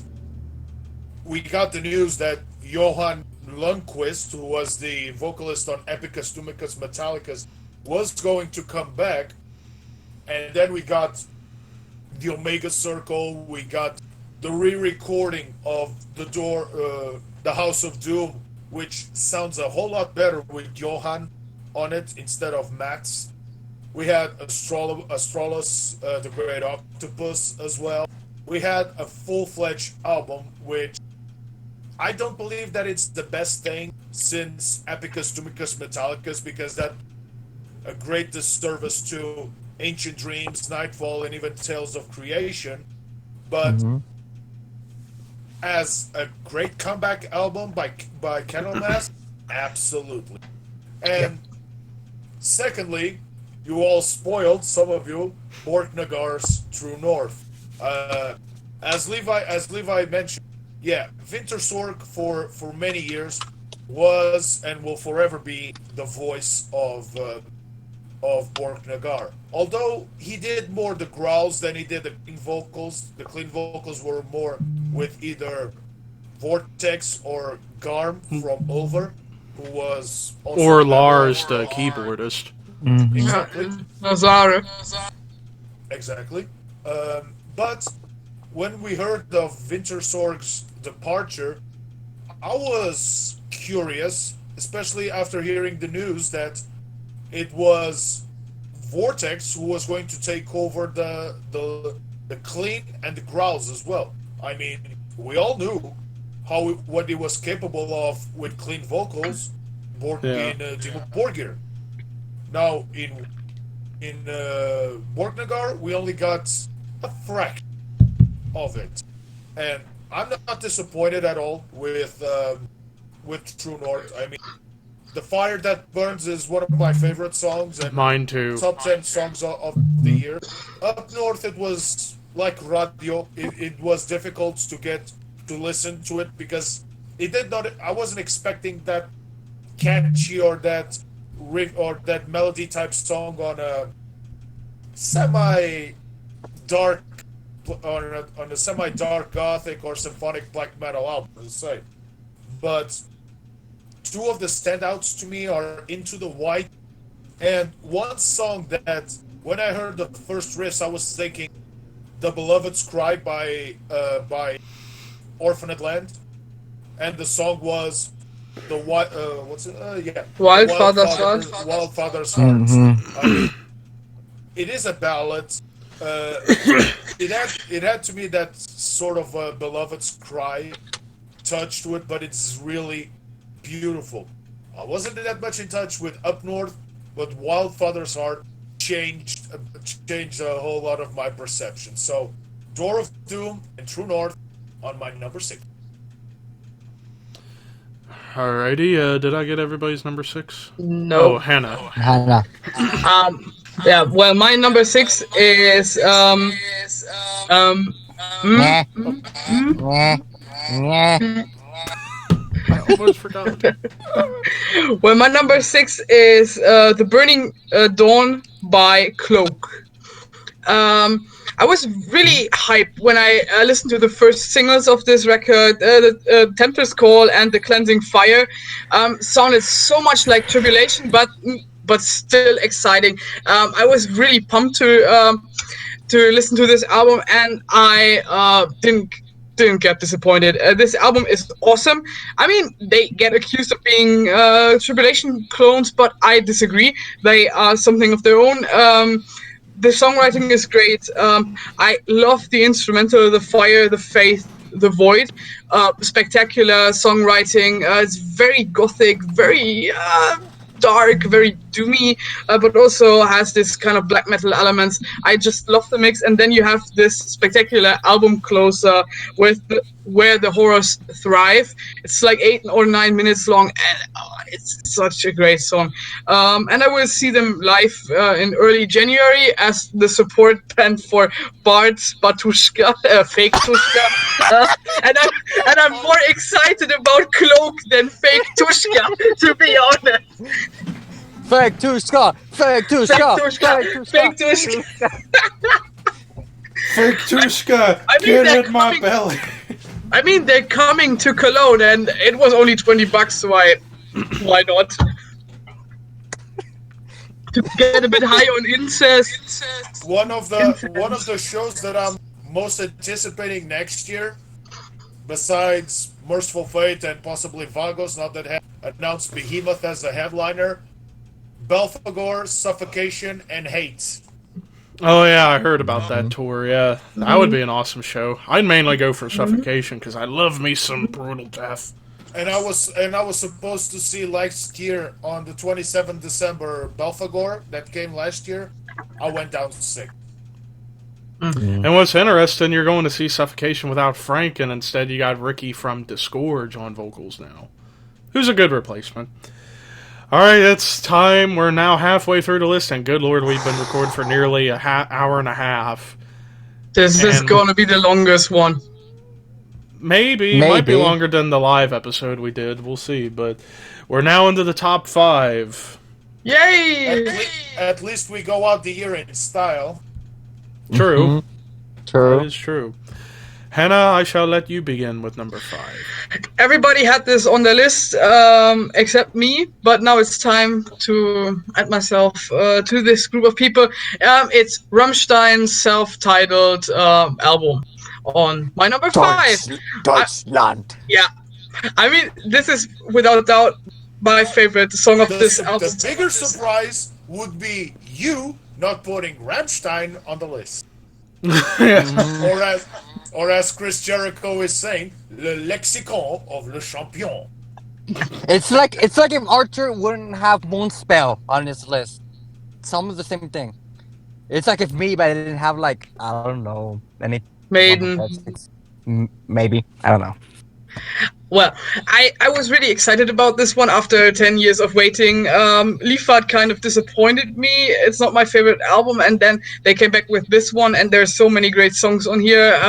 Ausländer, Puppe, Zeig dich, Weit weg, one of my personal favorites, and then this nice little ballad in between, Diamant, and of course the superior first two singles, Radio and Deutschland. Greatest music video of the decade, easily, maybe greatest music video ever. Great lyrics, and this new stadium live show is just superb. It can't get any bigger than this. Well, maybe if they do another kind of album at another point. And then there's another album on my number 5, and that's Lindemans F and M. I haven't got a chance to listen to that one. I knew it. I knew it. I mean, if there's one up there, why not add the other? And I really like this little album, this kind of collaboration of Peter Tägtgren and Till Lindemann. It's so funny at times, so catchy. Some of the songs could be Rammstein songs, some of them could be Pain songs. I love the songs on there, Knebel, Steh auf, and so on. So catchy. And I'm looking forward to see them live in February. Managed to get tickets. I'm so proud of myself. And I'm looking forward what they have in store for us. Can't wait what they will do on the big stage. And I saw the uncensored version of the music video for Knebel. Were you disappointed? No, I was like, yep, this is Rammstein for you. Yeah. I Typical was Rammstein. shocked. But And for those- it was a bit more Lindemann. Lindemann, I mean, he's off the leash recently with everything he's doing. It's just over the top, and this video proves that perfectly. And for those of you who don't know, look it up. Oh yeah. Man. Well, Well- Don't watch it at work. It's not safe. exactly. Wait for maybe not with your parents either, or with your siblings, like Hannah did with your sister. Maybe you could get away with watching it with your girlfriend or wife if you're a guy. Maybe. No. Watch it when you're alone and nobody's looking over your shoulder. I don't know. There could be women who like that kind of shit. I don't know. But anyway. Oh, God. Anyway, Anyways, Let's not I was talk gonna about make- the scene with the ear. I was going to make this note with Peter. It's cool you're doing all these other things, but can we please have a new Hypocrisy album in 2020? Please? Raphael's number 5 was Killswitch Engage, Atonement. Decent album, not their best, but my number 5 was Spoiled by Hannah, So in Lotus. I mean, I've always wanted to check this band out, considering it has, in my opinion, one of the greatest drummers in the history of heavy metal, Martin Lopez, one of my favorites too, and a big inspiration for me wanting to be a drummer. And I listened to this album, I fucking loved it from top to bottom, and for a while this was up there for album of the year in like the top 2. But to me, this sounded like if you took the best of old Opeth and Tool and combine them together. Like Tool and how the bass is. Like the bass reminds me so much of Tool. And some of the rhythms kind of remind me of Tool. But the way and the beauty in it kind of comes from Martin's time in Opeth. Also hard to believe that early when this band started, you also had one of the greatest bass players of all time, Steve DiGiorgio, at one point. I wish he was still in the band, but hey, he's in Testament, which is good. But So in Lotus... Amazing progressive metal. One of the best in the year. Not quite number 1, but it doesn't have to be. But very Definitely good. give it a check. Definitely give it a listen. If you like Opeth and Tool, you'll love this. Ricky. my number 5, again, Jameson Bladesmith introduced me to this band. This is more of Hannah's wheelhouse. If you want atmospheric, depressive black metal, None. exactly, none. The damn chill alive. That's a very good album. Yeah, this is my introduction to the. I don't know if it's. I don't want to call it a band or a project. It's not known if it's just a band or a project. But anyways, I was quite surprised that something out of Oregon can make something so depressive. Oh as fuck. And from a record label that I've been listening to a lot more, which is Hypnotic Dirt Records out of Canada. And this record, I understand now, they get a lot of inspiration from Burzum and Varg. It's just a great record to listen to. My favorite song to be It's Painless to Let Go. I mean, even the songs titles are depressive. A change I never have. Everything about this album is depressive. Even the album artwork is depressive. Yeah, You Beautiful could but almost depressive. mistake it for a Burzum album cover to some degree. Exactly. Because yeah, but it's a bit more elaborate. oh yeah, it's more elaborate, Production is more better. production. Yes, way better. But yeah, it's a great band to listen to. Great album to listen to. Highly Ori- recommend. Highly recommend. Originally, it was my number 2 in the list, but as the year went by, it went down. Literally Well, went down. I listened to it a lot too, but I kind of forgot about it, and there was so many other Yeah. music. Number 4, Non Damn Chill Life. Check them out. Yes. Are we number 4 or number 5? Number 5. Number 5. And it's your turn. Say number 4, Ricky. Um, this is a bit of an obvious choice, but just like as much as I enjoyed Nile, Wild Nilotic Rides, I also enjoyed Mayhem comeback album Demon. I mean, I don't like the fact that so many people are calling the best album since The Mysterious Don Satanas, which I don't believe that once whatsoever. Mm. I think that if I have to put a top 3 of best Mayhem albums, I would put The Mysterious number 1, no question. I would put number 2. Death Crush, and I would put number 3 Wolf Slayer Abyss. Afterwards, Grand Declaration of War, Chimera, Ordo at Cow. Those are You are forgot. not good. You forgot one. Live in Leipzig. I'm talking full EPs. I'm not talking about Live albums. Live in Leipzig. I would put number 2 in between Death Crush and The Mysterious. The Mysterious. But as in terms of Demon, it is fantastic. I mean, Demon shows still that Mayhem are very much alive, despite now being a 5-piece instead of a 4-piece. Since Blasphemer departed the band, and they had T-Lock and Ghoul in the band, but they're still as powerful. But now they have become as powerful as they once were. One would argue that Demon also came out in the midst of that Lords of Chaos movie made promoted, but I don't know. But nevertheless, in terms of black metal, to me, the second best black metal album of the year, Mayhem's Demon.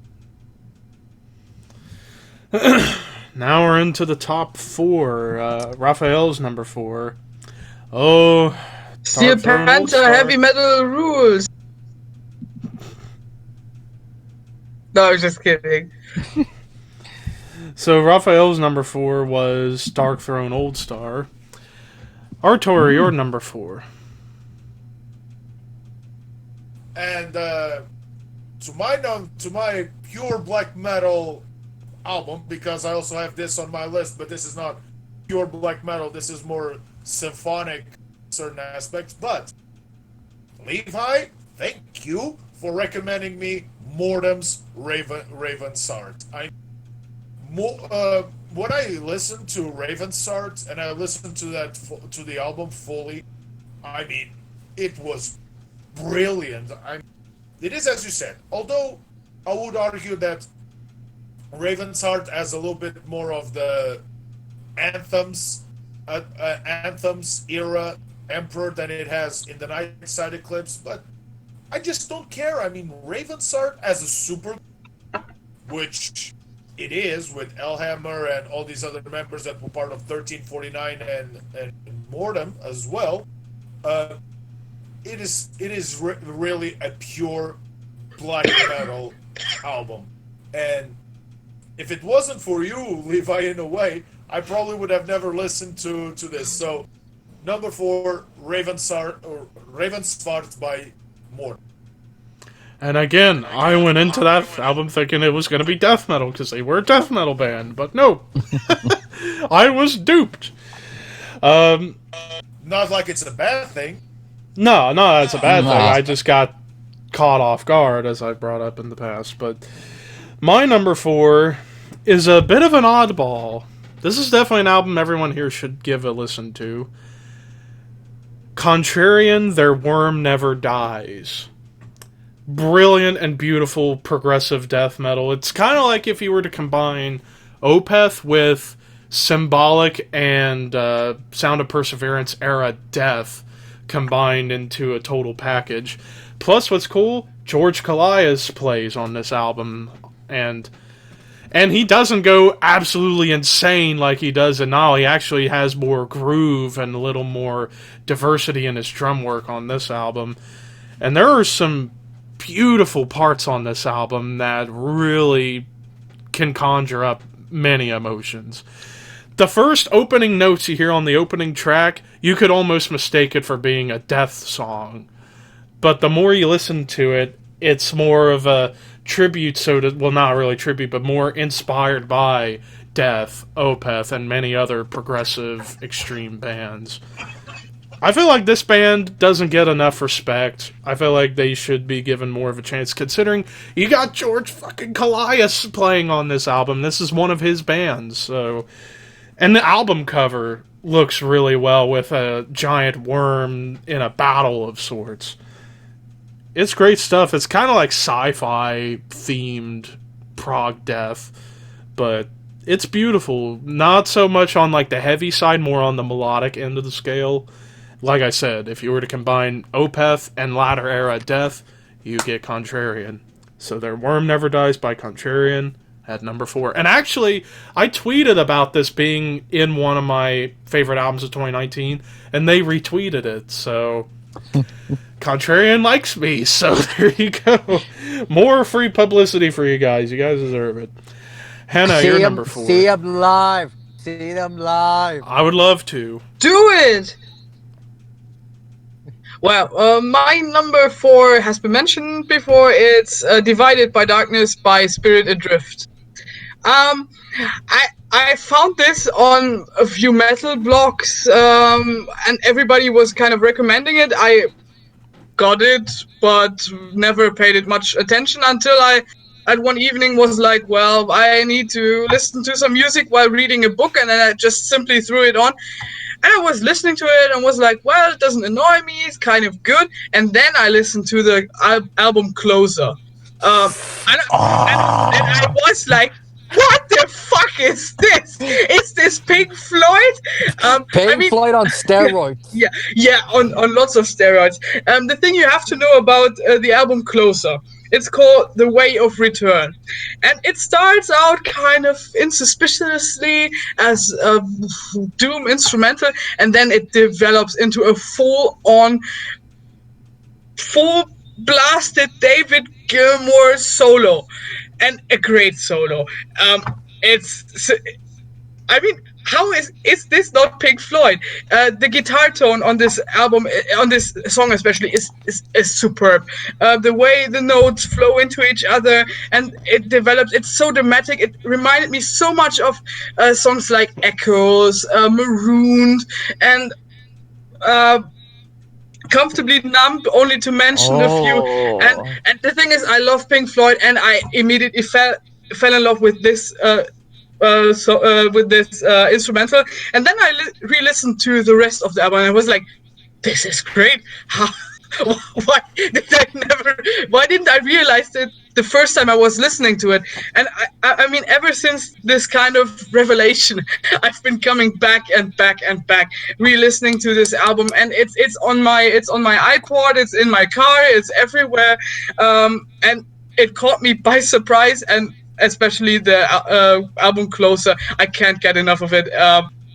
For every Pink Floyd lover, for every doom lover, for every epic heavy metal lover, this is the album you have to listen to. Great. I know I do. Especially thanks to the fact that 2 of the members are from Gatecreeper, which is a surprise, but yeah. Ricky, you're number 4. My number 4 is the last album. I'm gonna thank Blaine Smith for introducing me to.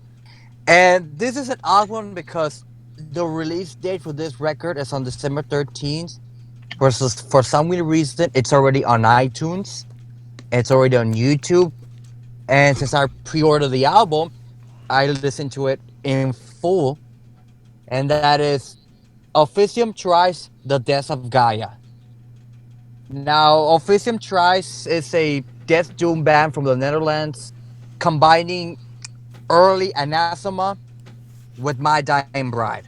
So if you're a big fan of early Anathema, My Dying Bride, you're gonna dig this album, and it's so beautiful, especially at the intro track. I can almost mistakenly thought it was almost like a Paradise Lost song. And the album cover is so beautifully done. You have Gaia, the goddess Gaia, with 2 Roman coins on her eyes, and it floats well. And like I said, if you're a big fan of My Dying Bride, Paradise Lost, and early Anathema, you're gonna dig this album. All right. Well, while we're on you, Ricky, let's begin with you for number damn it, 3. There we go. My número 3. Everyone's talked about it. It is my introduction to the band. Insomnium, Heart Like a Grave. Now, I didn't listen to Winter's Gate when it first came out. I listened to it after I listened to Heart Like a Grave. Sure, Winter's Gate is better than Heart Like a Grave. But this album, to me, it's probably my favorite Insomnium record for the moment because I just got into the band. My favorite song will have to be Twilight Trails and probably Mute Is My Sorrow. The outstanding tracks that make this album flow together. And I like my melodic in my death metal. It's so melodic, even sometimes goes progressive at times. Oh yeah. And and just the so beautifully crafted, so beautifully done. I love this record a lot. I love it to death. If I were to compare Insomnium to a classic band that they're trying to kind of keep a legacy of, Edge of Sanity, they remind me so much of old Edge of Sanity, where they keep the prog and the melodic death metal stuff, keeping it fresh. I mean, hell, Winter's Gate, 43 minutes, or a little over 40 minutes. Where do you think they got that from?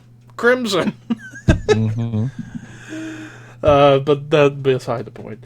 Raphael's number 3 was Distance Over Time by Dream Theater. Ow, my knee. My number 3 has been spoiled. Opeth and Calda Venenum. Dignity alone should be enough of a reason to put this album anywhere on a list. It is such a wonderful track. In my opinion, the best Opeth album since Watershed. They're best in their prog rock era. Even though there's still some heaviness, like you could argue it's a prog metal album, just not the prog death metal that they were known for. And I feel like clean vocal-wise, this was Michael Ackerfeld's greatest clean vocal performance of his career, and he's in his mid-40s. And his clean voice is just getting better and better and better each album that comes out. Yeah, Dignity, Heart and Hand is a great track, too. But, I mean, wow, just the atmosphere and the sheer beauty and the songwriting. Basically all the things you could say about Opeth albums of the past. And I can't describe it any better than that. So, number 3, Opeth and Calda Venenum. Artur, your number 3. Tres. Tres. So, in a way, it has been spoiled already because it's Heretics. It's running Christ's Heretics. I mean, I like to say that, and as I said constantly, these recent years, Rotting Christ has been coming up with a series of great albums. I would say Kata is the best one of them all. Rituals, kind of a small descent, but not too big, and a reascent with Heretics. I mean, we all mentioned some of the songs. Vetrisville, which is my favorite, Dies Irae, The New Messiah, The Raven, even Fire, God, and Fire, and Heaven, Hell, and Fire. I mean, and what's a lot of fire. Sorry, I said a lot of fire. Then again, some would say that fire was used to purge heretics. It was Inquisition. But nevertheless, but although the album is great, the sad and good part of this album is the fact that this was George Emanuel's, who was a guitar player at the time, last album before he quit. He left, not quit. He left. Running Christ, but I saw them live opening up for Moonspell on November. They did not need to go that far to pick up a new guitar player. Their bass player, Vageris, which I think it was called, became the guitar player. And he is as good on the guitar as he is on the bass. Plus, he's a beast. As we say, Vince McMahon loves big sweaty men, so to say. I love some beef, damn it! That guy is, like I said, he is a beast. Oh yeah. So, Heretics is my number 3. And just to finish up, the bass player that they got, he looks like a kid straight out of high school. You look at his face, it looks like a kid straight out of high school. But still, their consistency is continuing with Heretics. My number 3. Hannah. My number 3 is Panahida by Krzysztof Spatuszka. Not Host-Body. Well, we will throw that right into the garbage bin. The thing is with Panahida, I think it's the proper continuation of Liturgia, although it's slightly darker. And given the circumstances in which this album was put out, I think it's quite understandable. I think this album is brilliant. It showcases that Krzysztof has been the songwriter of Batushka all along. All the little finesses in the guitars, and so you will find them on Panahida as well, whereas Host-Body is just a bunch of crappy riffs. I really love this album. I think the guitar work is great, the bass work is great, the drumming is great as well. I only got 2 small complaints. First of all, the production could have been slightly better in comparison to Liturgia. But given the situation that Krzysztof recorded this entirely in his home studio, I think it's understandable, and that he was pressured to release this album before Host-Body came out. So it was kind of a very short-term decision to put this out in, I think, in May or something like that. And then the other kind of complaint is that at times the vocals, at least for me, are a bit too much in the background. They could have been a bit more at the forefront. It doesn't hurt the album, but I only wish you could hear them a bit more. But then again, he used the vocalist that was originally intended to record Liturgia with, and then somewhere along the way Bart came along and took the spot. Who knows what happened on Liturgia. But beside that, I think this album is great.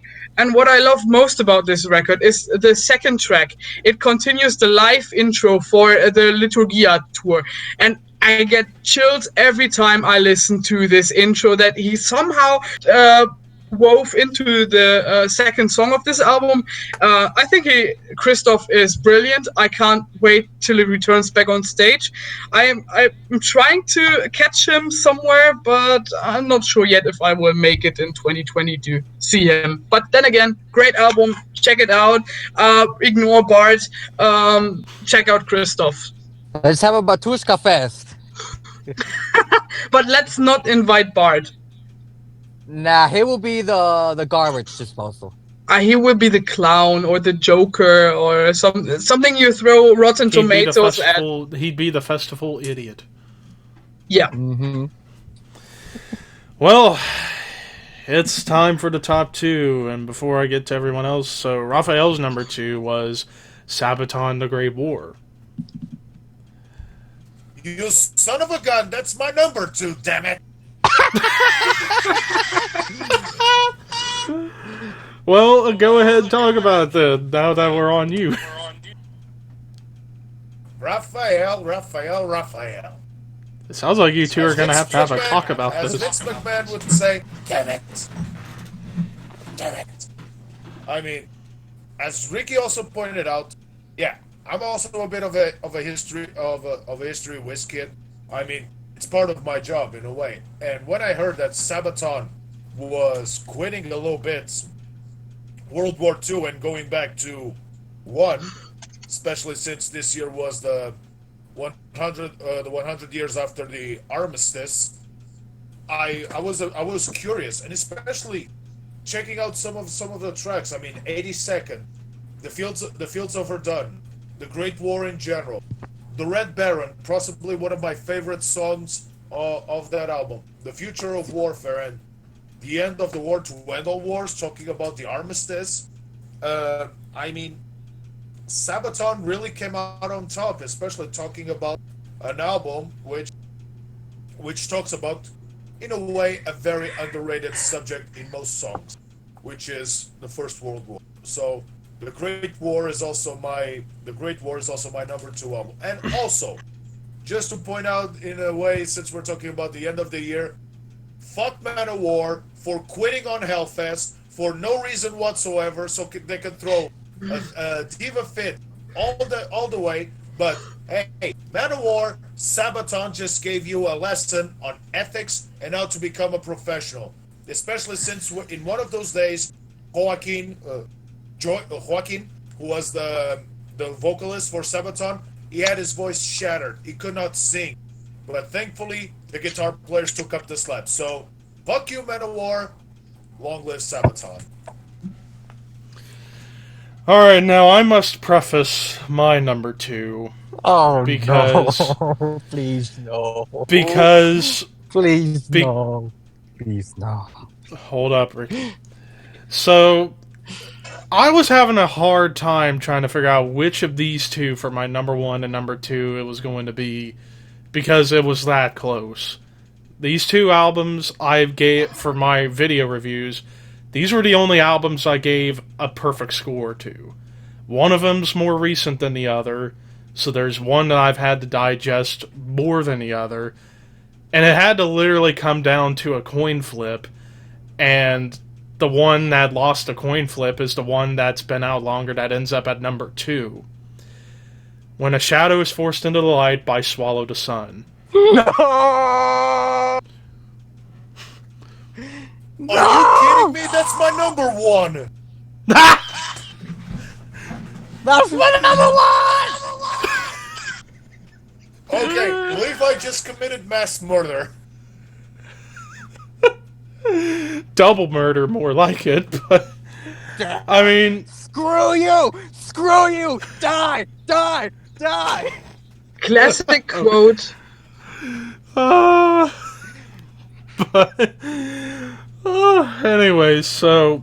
I guess this is my payback for what I did for Opeth. Yes. I don't know how many times I murdered, so to say, Levi. So you said that he was looked like that I was going to kill you. No, you killed me. For the last time on this podcast this year, he commits murder. I got the last laugh.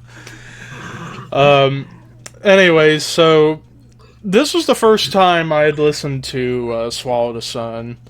I first heard about them thanks to the Lockhorns that Banger did on Death Doom, and that they put them on the list as a late entry. And I suggested them. Yep, you did. You did, I remember. So yeah, this was the first album I got to listen to of these guys, and when I look at the backstory of it and how one of the guitarists, I forget his name, who Jula. lost... Jula, who lost his girlfriend, who I forget her name off the top of my A.a.a. head. A.a. Starbridge. Yeah, who was a longtime collaborator for Swallow the Sun, and she unfortunately passed away a few years ago from cancer. So you can tell this album was sort of written in a much darker, depressive place compared to other Swallow the Sun albums that I actually went back to listen to some of after this album came out. And yeah, a little bit of a difference in the style Swallow the Sun was going for. Whereas before, it was straight up melodic death doom, whereas here, it's still that, but throwing in black metal into the mix, which is a unique addition to the sound. Just dark, beautiful, melodic, depressing. I will say, probably arguably the most depressing album I have heard in quite some time. Especially when you hear songs like Firelights.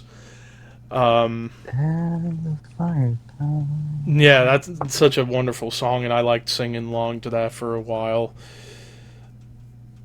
Crimson Crown, probably one of my favorites. Maybe my favorite of the album. And even the title track to start it all off. I mean, top to bottom, there is not a single wasted moment, in my opinion. Just, it's heavy, it's melodic, it's depressing, yet beautiful at the same time, and a good tribute for their longtime friend. So yeah, number 2, Swallow the Sun When a Shadow is Forced into the Light. Hannah. Time for the last tie of my list. The reason why those two albums are tied is because they are so similar. I keep mixing them up because they on my iPod they appear one after the other, and both are great. The first one, I'm already wearing it. Migwa, Age of Excuse. I agree. Well, I have to admit, it isn't as great as Exercises in Futility, but still a fucking great album. It's it's what you expect from Migwa. It's dark, it's melodic, the drumming is spectacular, the lyrics are superb. Everything about this album is great. Well, it isn't as good as Exercise in Fertility, but still one hell of a album. And then the second one. This one really surprised me. It's Misfilmings, Elglami. I botched that up badly. I mean, the Icelandic black metal scene is thriving this year. I mean, you had Svarti Dauthi also releasing a great album, but Misfilmings latest record. I mean, it's almost like Migwa, but something of its own. Every time I listen to it, I get surprised because I discover little new nuances of the songs. It's so raw. It has this special tone about the guitars, and the production is kind of weird, but I really enjoy it. For me, one of the albums I've listened to the most, great little gem from Iceland. Highly recommend it. Ricky. My number 2, everyone's talked about it. Borknagar, True North. This was my introduction to the band, and before listening to this album, I listened to the previous records. And I will say that Winterspark is a better. This Borknagar is the better vocalist, but Vortex is just a great successor to the band, in my opinion. This album, top to bottom, it's a masterpiece. My favorite song will have to be "Wildfather's Heart," since it's a more of a personal story. The bond between a father and son. That's, like I said, it's unbreakable. No matter after your father dies, you still remember all the good times, all that. And another song that really stood out the most, Title, which is, I think, the longest song of the album. Very progressive, very melodic. It's a great way to, I guess, get into the band with True North. In my opinion, it's a great album. Almost bit my number 1 by a hair. Almost. No. What? Hannah's flipping off someone. Oh boy. Oh, But I was gonna say, now that I notice, a lot of us had some prog albums on our list. Like, this was also a good year for progressive music, too. Yep. And there are so many other prog albums I forgot to check out, like Baroness, Arch Matheos, basically Old Fate's Warning. I forgot to listen to them, and then some others I can't. Vanden Plas. There's a bunch of albums I forgot to check out. But now, it's time for number one. Well, Ricky and Artur, I killed you both, so Ricky, I might as well start with you. I'm trying to collect my thoughts here. Do it. You can do it. We support you in every possible way. We are with you Oh God. in spirit and thoughts. Real quick, but while you collect your thoughts, I'll go ahead and mention Raphael's number one. Slipknot, We Are Not Your Kind. Interesting. I know that's his favorite band, so I figured that was probably what was going to be the pick. Throughout history, there's been a lot of tragedies. For example, the Black Death. During the Black Death, a lot of people died. There was the worst time, the Dark Ages. During that time, people like Leonardo da Vinci, people like Michelangelo rose up from the darkness and created some of the most beautiful artworks in history. And Tobias Forge was already singing Rats. Now, why am I saying this? Because this is the same story. A love story. You have two lovers tragically separated by death. And when you're rock bottom at the bottom of your soul, you feel sorrow, anger. You go through the 7 stages of sorrow. And instead of drinking your problems away, instead of doing drugs, Juba started writing. He wrote and wrote and wrote and wrote, basically creating my number one, Swallow the Sun, When a Shadow Pours into the Light. From top to bottom, this is a love story. And this album's title comes from the side project that both Leah and Juba had, which is called Trees of Eternity, who you should all check out if you're into the doom gothic side of metal. And this album to me is the masterpiece, probably better than Songs from the North 1, 2, and 3. And this album, I've had the longest time listening to it. It's the album that I go by every time. Like right now, when I end this, I'm gonna put it on my car, listen to it, basking in the glory. Favorite song on the record, Here on the Blackbird, for the lyrics that says, when it says, build my armor from the bones of the angels, bringing on the wrath of God. That is so powerful. And if you were to introduce this to a non-metal fan, they will say these are some dark lyrics, dark and depressive lyrics. And I want to end this by translating the French section in the song Clouds of Your Side, which those were written by Aaliyah, but in the record they were spoken by this French singer called Clemente Curie. And hopefully the translation was great. Sorry I'm speaking that much French, but I used a lot of Google Translate, so let's see if this does it justice. For the eternity, black skies hide the veil in front of your eyes. Even if you fell, you'll rise. Falling through the mirrors of your spirit, who kept you deaf and blind for so long. A free fall where you can't even see the end. Today, let the air caress your skin. Fragments are still loosely scattered all over within in this fissure between the tides. However, it's only the truth that will survive, and all the rest will be gone by the flame under the somber, rainy clouds. Towards the ocean of pain, the sun of the new day will strike again, and you'll see another day. Do yourself a favor, listen to this album, buy it, own it, worship it. It's that good.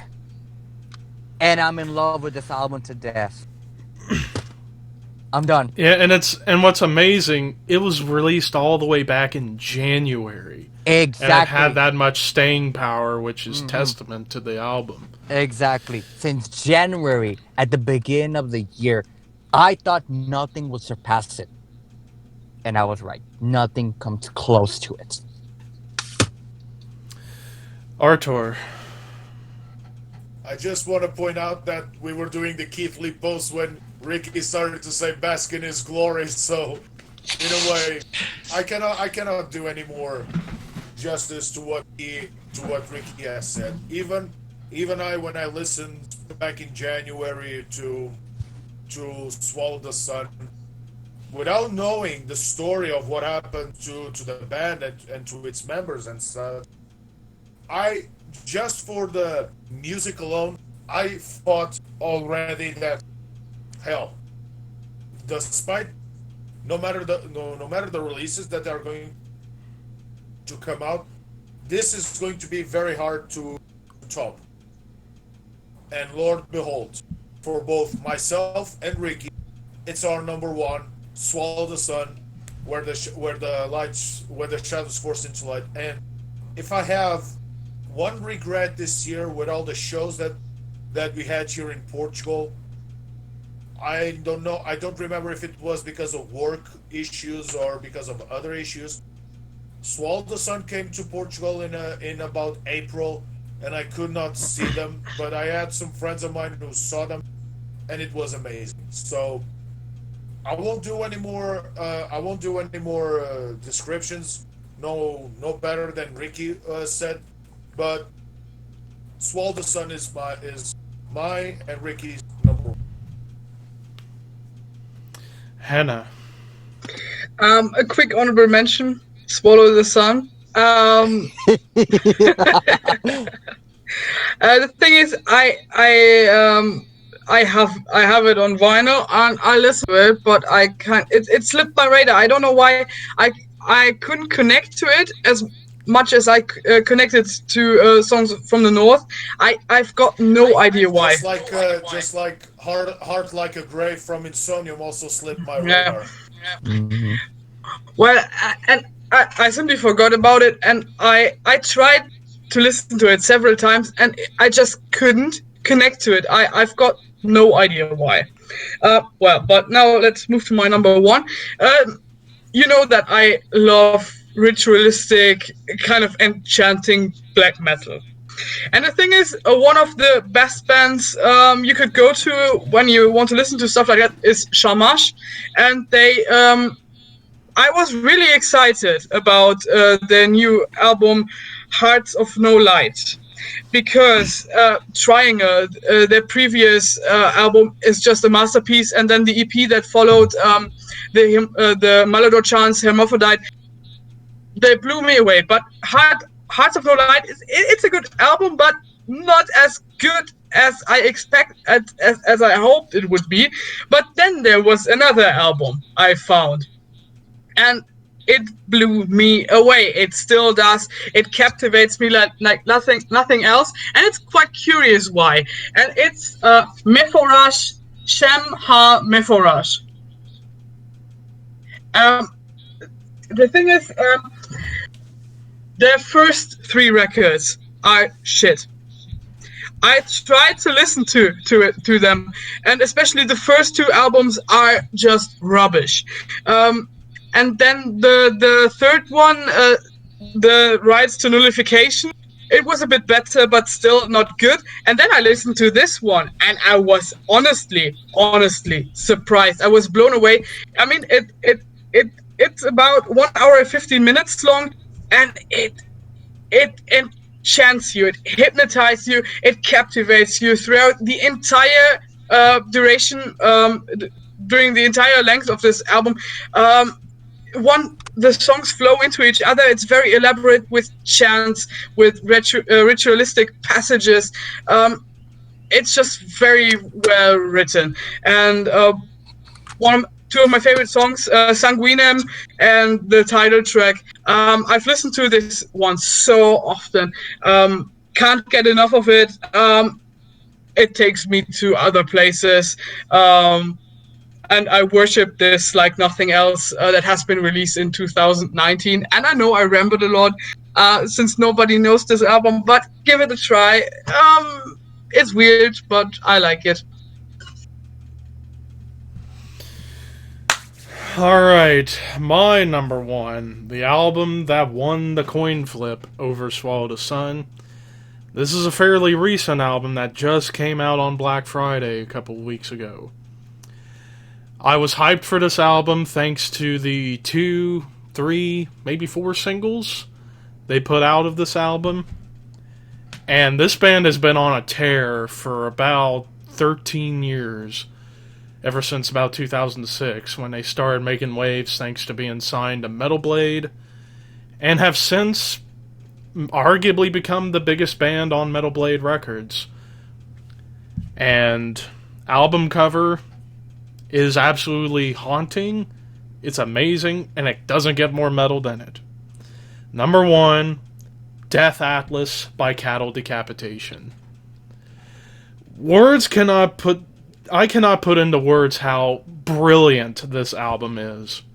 Of course, Cattle starting out as a more or less a Carcass clone, gore grind in the 90s with their demos and their first album. But then, something odd happened. Starting with To Serve Man, their second album, you start hearing more death metal coming into play. And over the years, the grindcore has started to slip away, even though there's still shades of that on Death Atlas. It's far more death metal, arguably tech death, or progressive death metal, because the way the songs are put together feels progressive as opposed to a traditional verse-chorus bridge idea. After all, progressive music's all about not following a standard songwriting format. While there are a couple of songs on the album that follows a standard style, for the most part, it's proggy for a death grind band. Of course, Cattle Decapitation's not one to shy away from talking about the issues no one wants to talk about, like the garbage in the oceans, oil and water, and problems with the planet. Isn't that Gojira stuff too? Yes, Yeah. but Cattle Decapitation does it in a much more brutal way. Much more brutal way. When you have songs like One Day Closer to the End of the World, which was the first single of the album, and it was so catchy, also hearing Travis Ryan's style of vocals, his gutturals, his high black metal-esque screams, but the thing that caught me off guard was his cleanish vocals where he screams in key with the guitars. I had never heard anyone do something like that since Sodom, Creator, or Destruction, where they scream in key. And Travis Ryan, in my opinion, the best death metal vocalist of today, because the guy can do anything. Even his normal clean vocals are quite powerful. And when you have lyrics, especially the highlight of the album, the title track at the end, 9 minutes, their longest song, followed, well, it was led into by the song The Unerasable Past, which was more of a narration, piano interlude with some vocals. But when you have lines on this song like, I count the days till we expire our ways, and I count the days till we expire for always. To be alive is to survive everything, to make do with anything until we die. To be alive is to squander everything, to stumble towards anything, to feel alive. Top to bottom, you want to talk about brutally honest lyrics. that are dark, apocalyptic, and Powerful. whoa. Yeah, powerful shit too. With using progressive death grind as a vehicle to express that. While I'm not 100% on board with their philosophy about not eating meat and stuff like that, because I can't go vegetarian, I just can't. But as long as you do your best to help the planet to some degree, such as not throwing trash in the oceans, not leaking oil in the oceans, or things along those lines. Recycling, at least. At least try to. And Cal Decapitation certainly trying to get their message across with some brutal...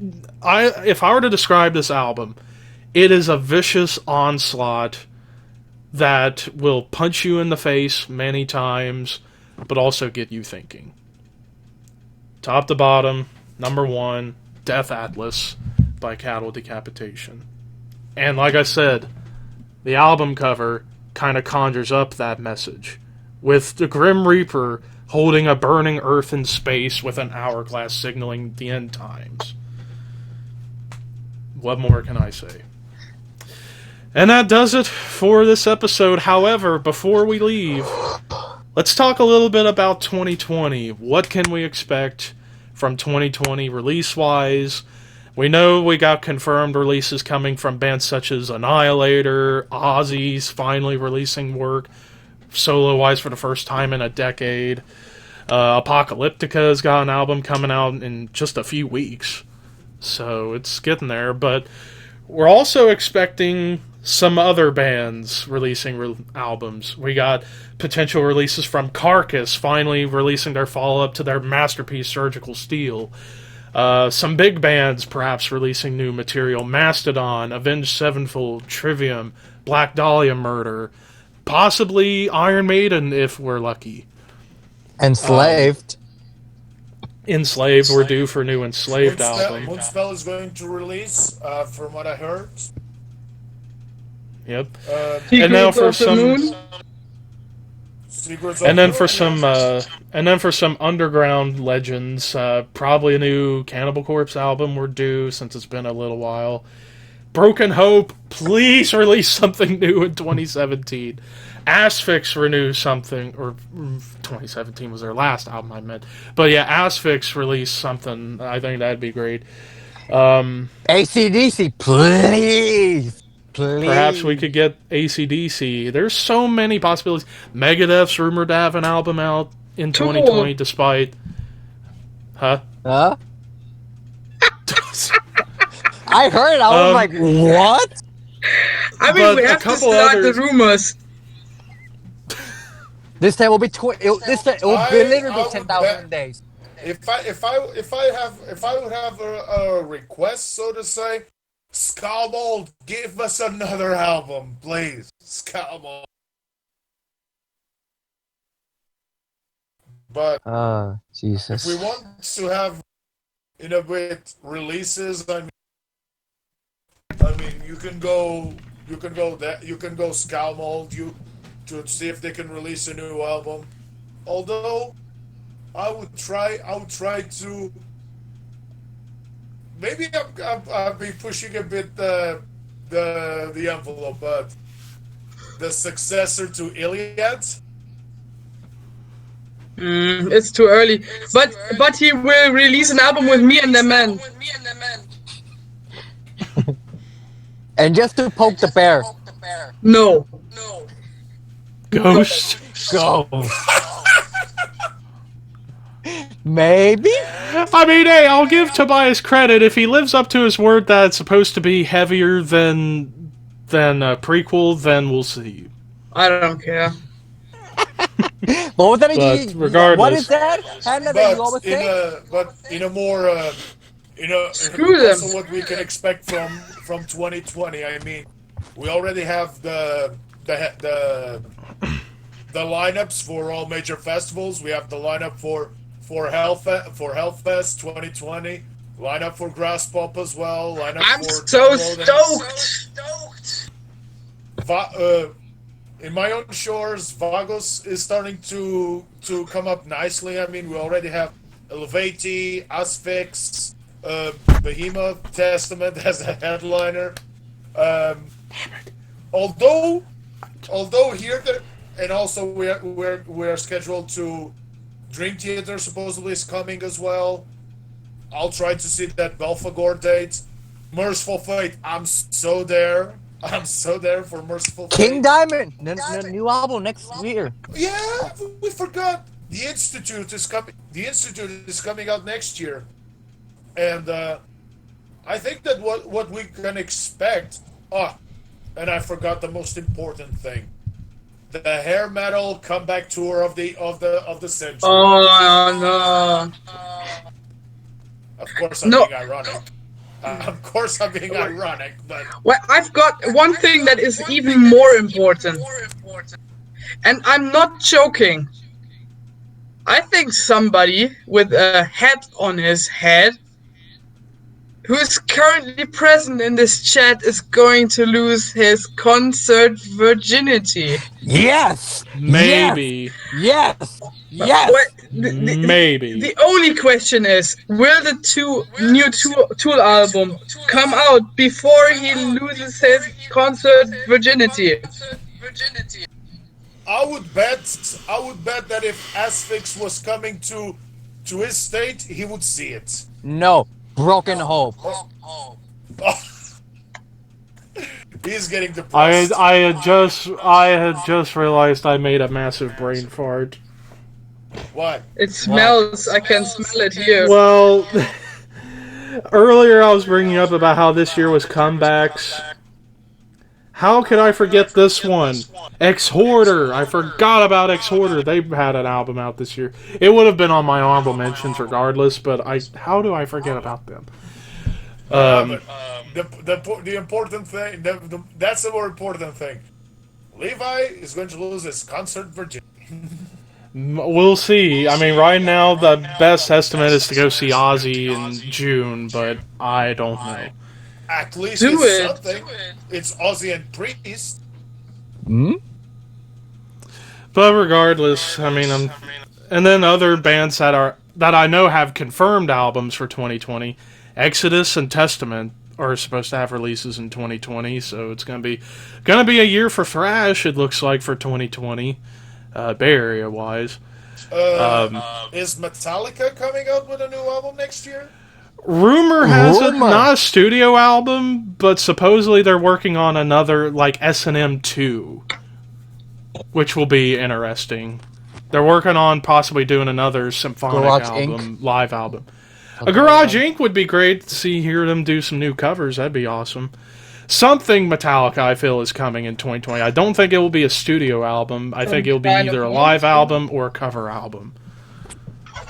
I don't think we'll get another studio album until 2021 at the very least. No, I think it's going to be S&M too because they had some shows In San Francisco. at the cinema. Yeah, that is true. So Anthrax. S&M too. Anthrax gonna have a new album in 2020. I forgot about them. And possibly new Lamb of God, Not Burn the Priest, doing another cover album. Actually, a Lamb of God album, I hope. But who knows? 2020 already is looking to be an interesting year to kick off the 20s, the 2020s, so to speak. Which, speaking of decades, that reminds me to announce a couple of things. Future episodes, since we're actually going to be taking a month off from doing this show. We won't be back till mid-January, but when we come back, we're doing our second live episode, Q&A episode. But then after that, we're going back to the well with new ideas. The first episode, pre-record, we're doing the top 10 albums of the 2010s. And that's going to be a difficult one to put together, followed by, I believe, top 10 Doom albums. We know that we will have one in common. Oh, yeah. Which one it is. Yep. So then after that, top 10 Doom albums, I believe. Mhm. Then after that, we're still working out some ideas, but those are the two we have pretty much set in stone, is the decades and... Wasn't supposed the first one... Concept albums. Concept albums, yes. yeah, So that'd be concept after albums. Doom. Wasn't the first one when we come back Q&A? Yeah, live Yeah, stream. I'm talking about after the Q&A. Q&A, Yeah, so- top 10 albums of the 2010s, Doom. Doom and concept And album. concept albums, yep. Yeah. So that's the future episodes we And got then- planned for you and then for the most 2020. controversial episode, top 10 ghost songs. Yeah, episode 30. Yeah, that's it. That's it. Oh, God. We're gonna have to do it. We're gonna have to do it. Yeah, at some point. But anyways, and this was by far the longest episode, even longer than the first Q&A we did. I have been recording for nearly 2.5 hours. Luckily, while I have it editing and rendering, I'm going to be on the treadmill today because I am on the weight loss journey, which 26, 27 pounds gone. Hopefully to get more done. I had a burp hiccup for a moment. Those suck. But anyways, so thank you guys for watching this episode. Happy holidays. Let us to know- everyone. Happy New Year! Let us know in the comments what was your favorite metal album of Happy holidays. 2019. Steel Panther, heavy metal rules! Merry Christmas, Happy Hanukkah, Kwanzaa, whatever you celebrate. Feliz Navidad! Feliz Navidad. Oh yeah, that Feliz bitch. Navidad. Próximo Happy año Yule. felicidad. Feliz Navidad! Feliz Navidad! Feliz So thank you Navidad. for watching. Before I lose my mind, we'll see you in a month for a live episode.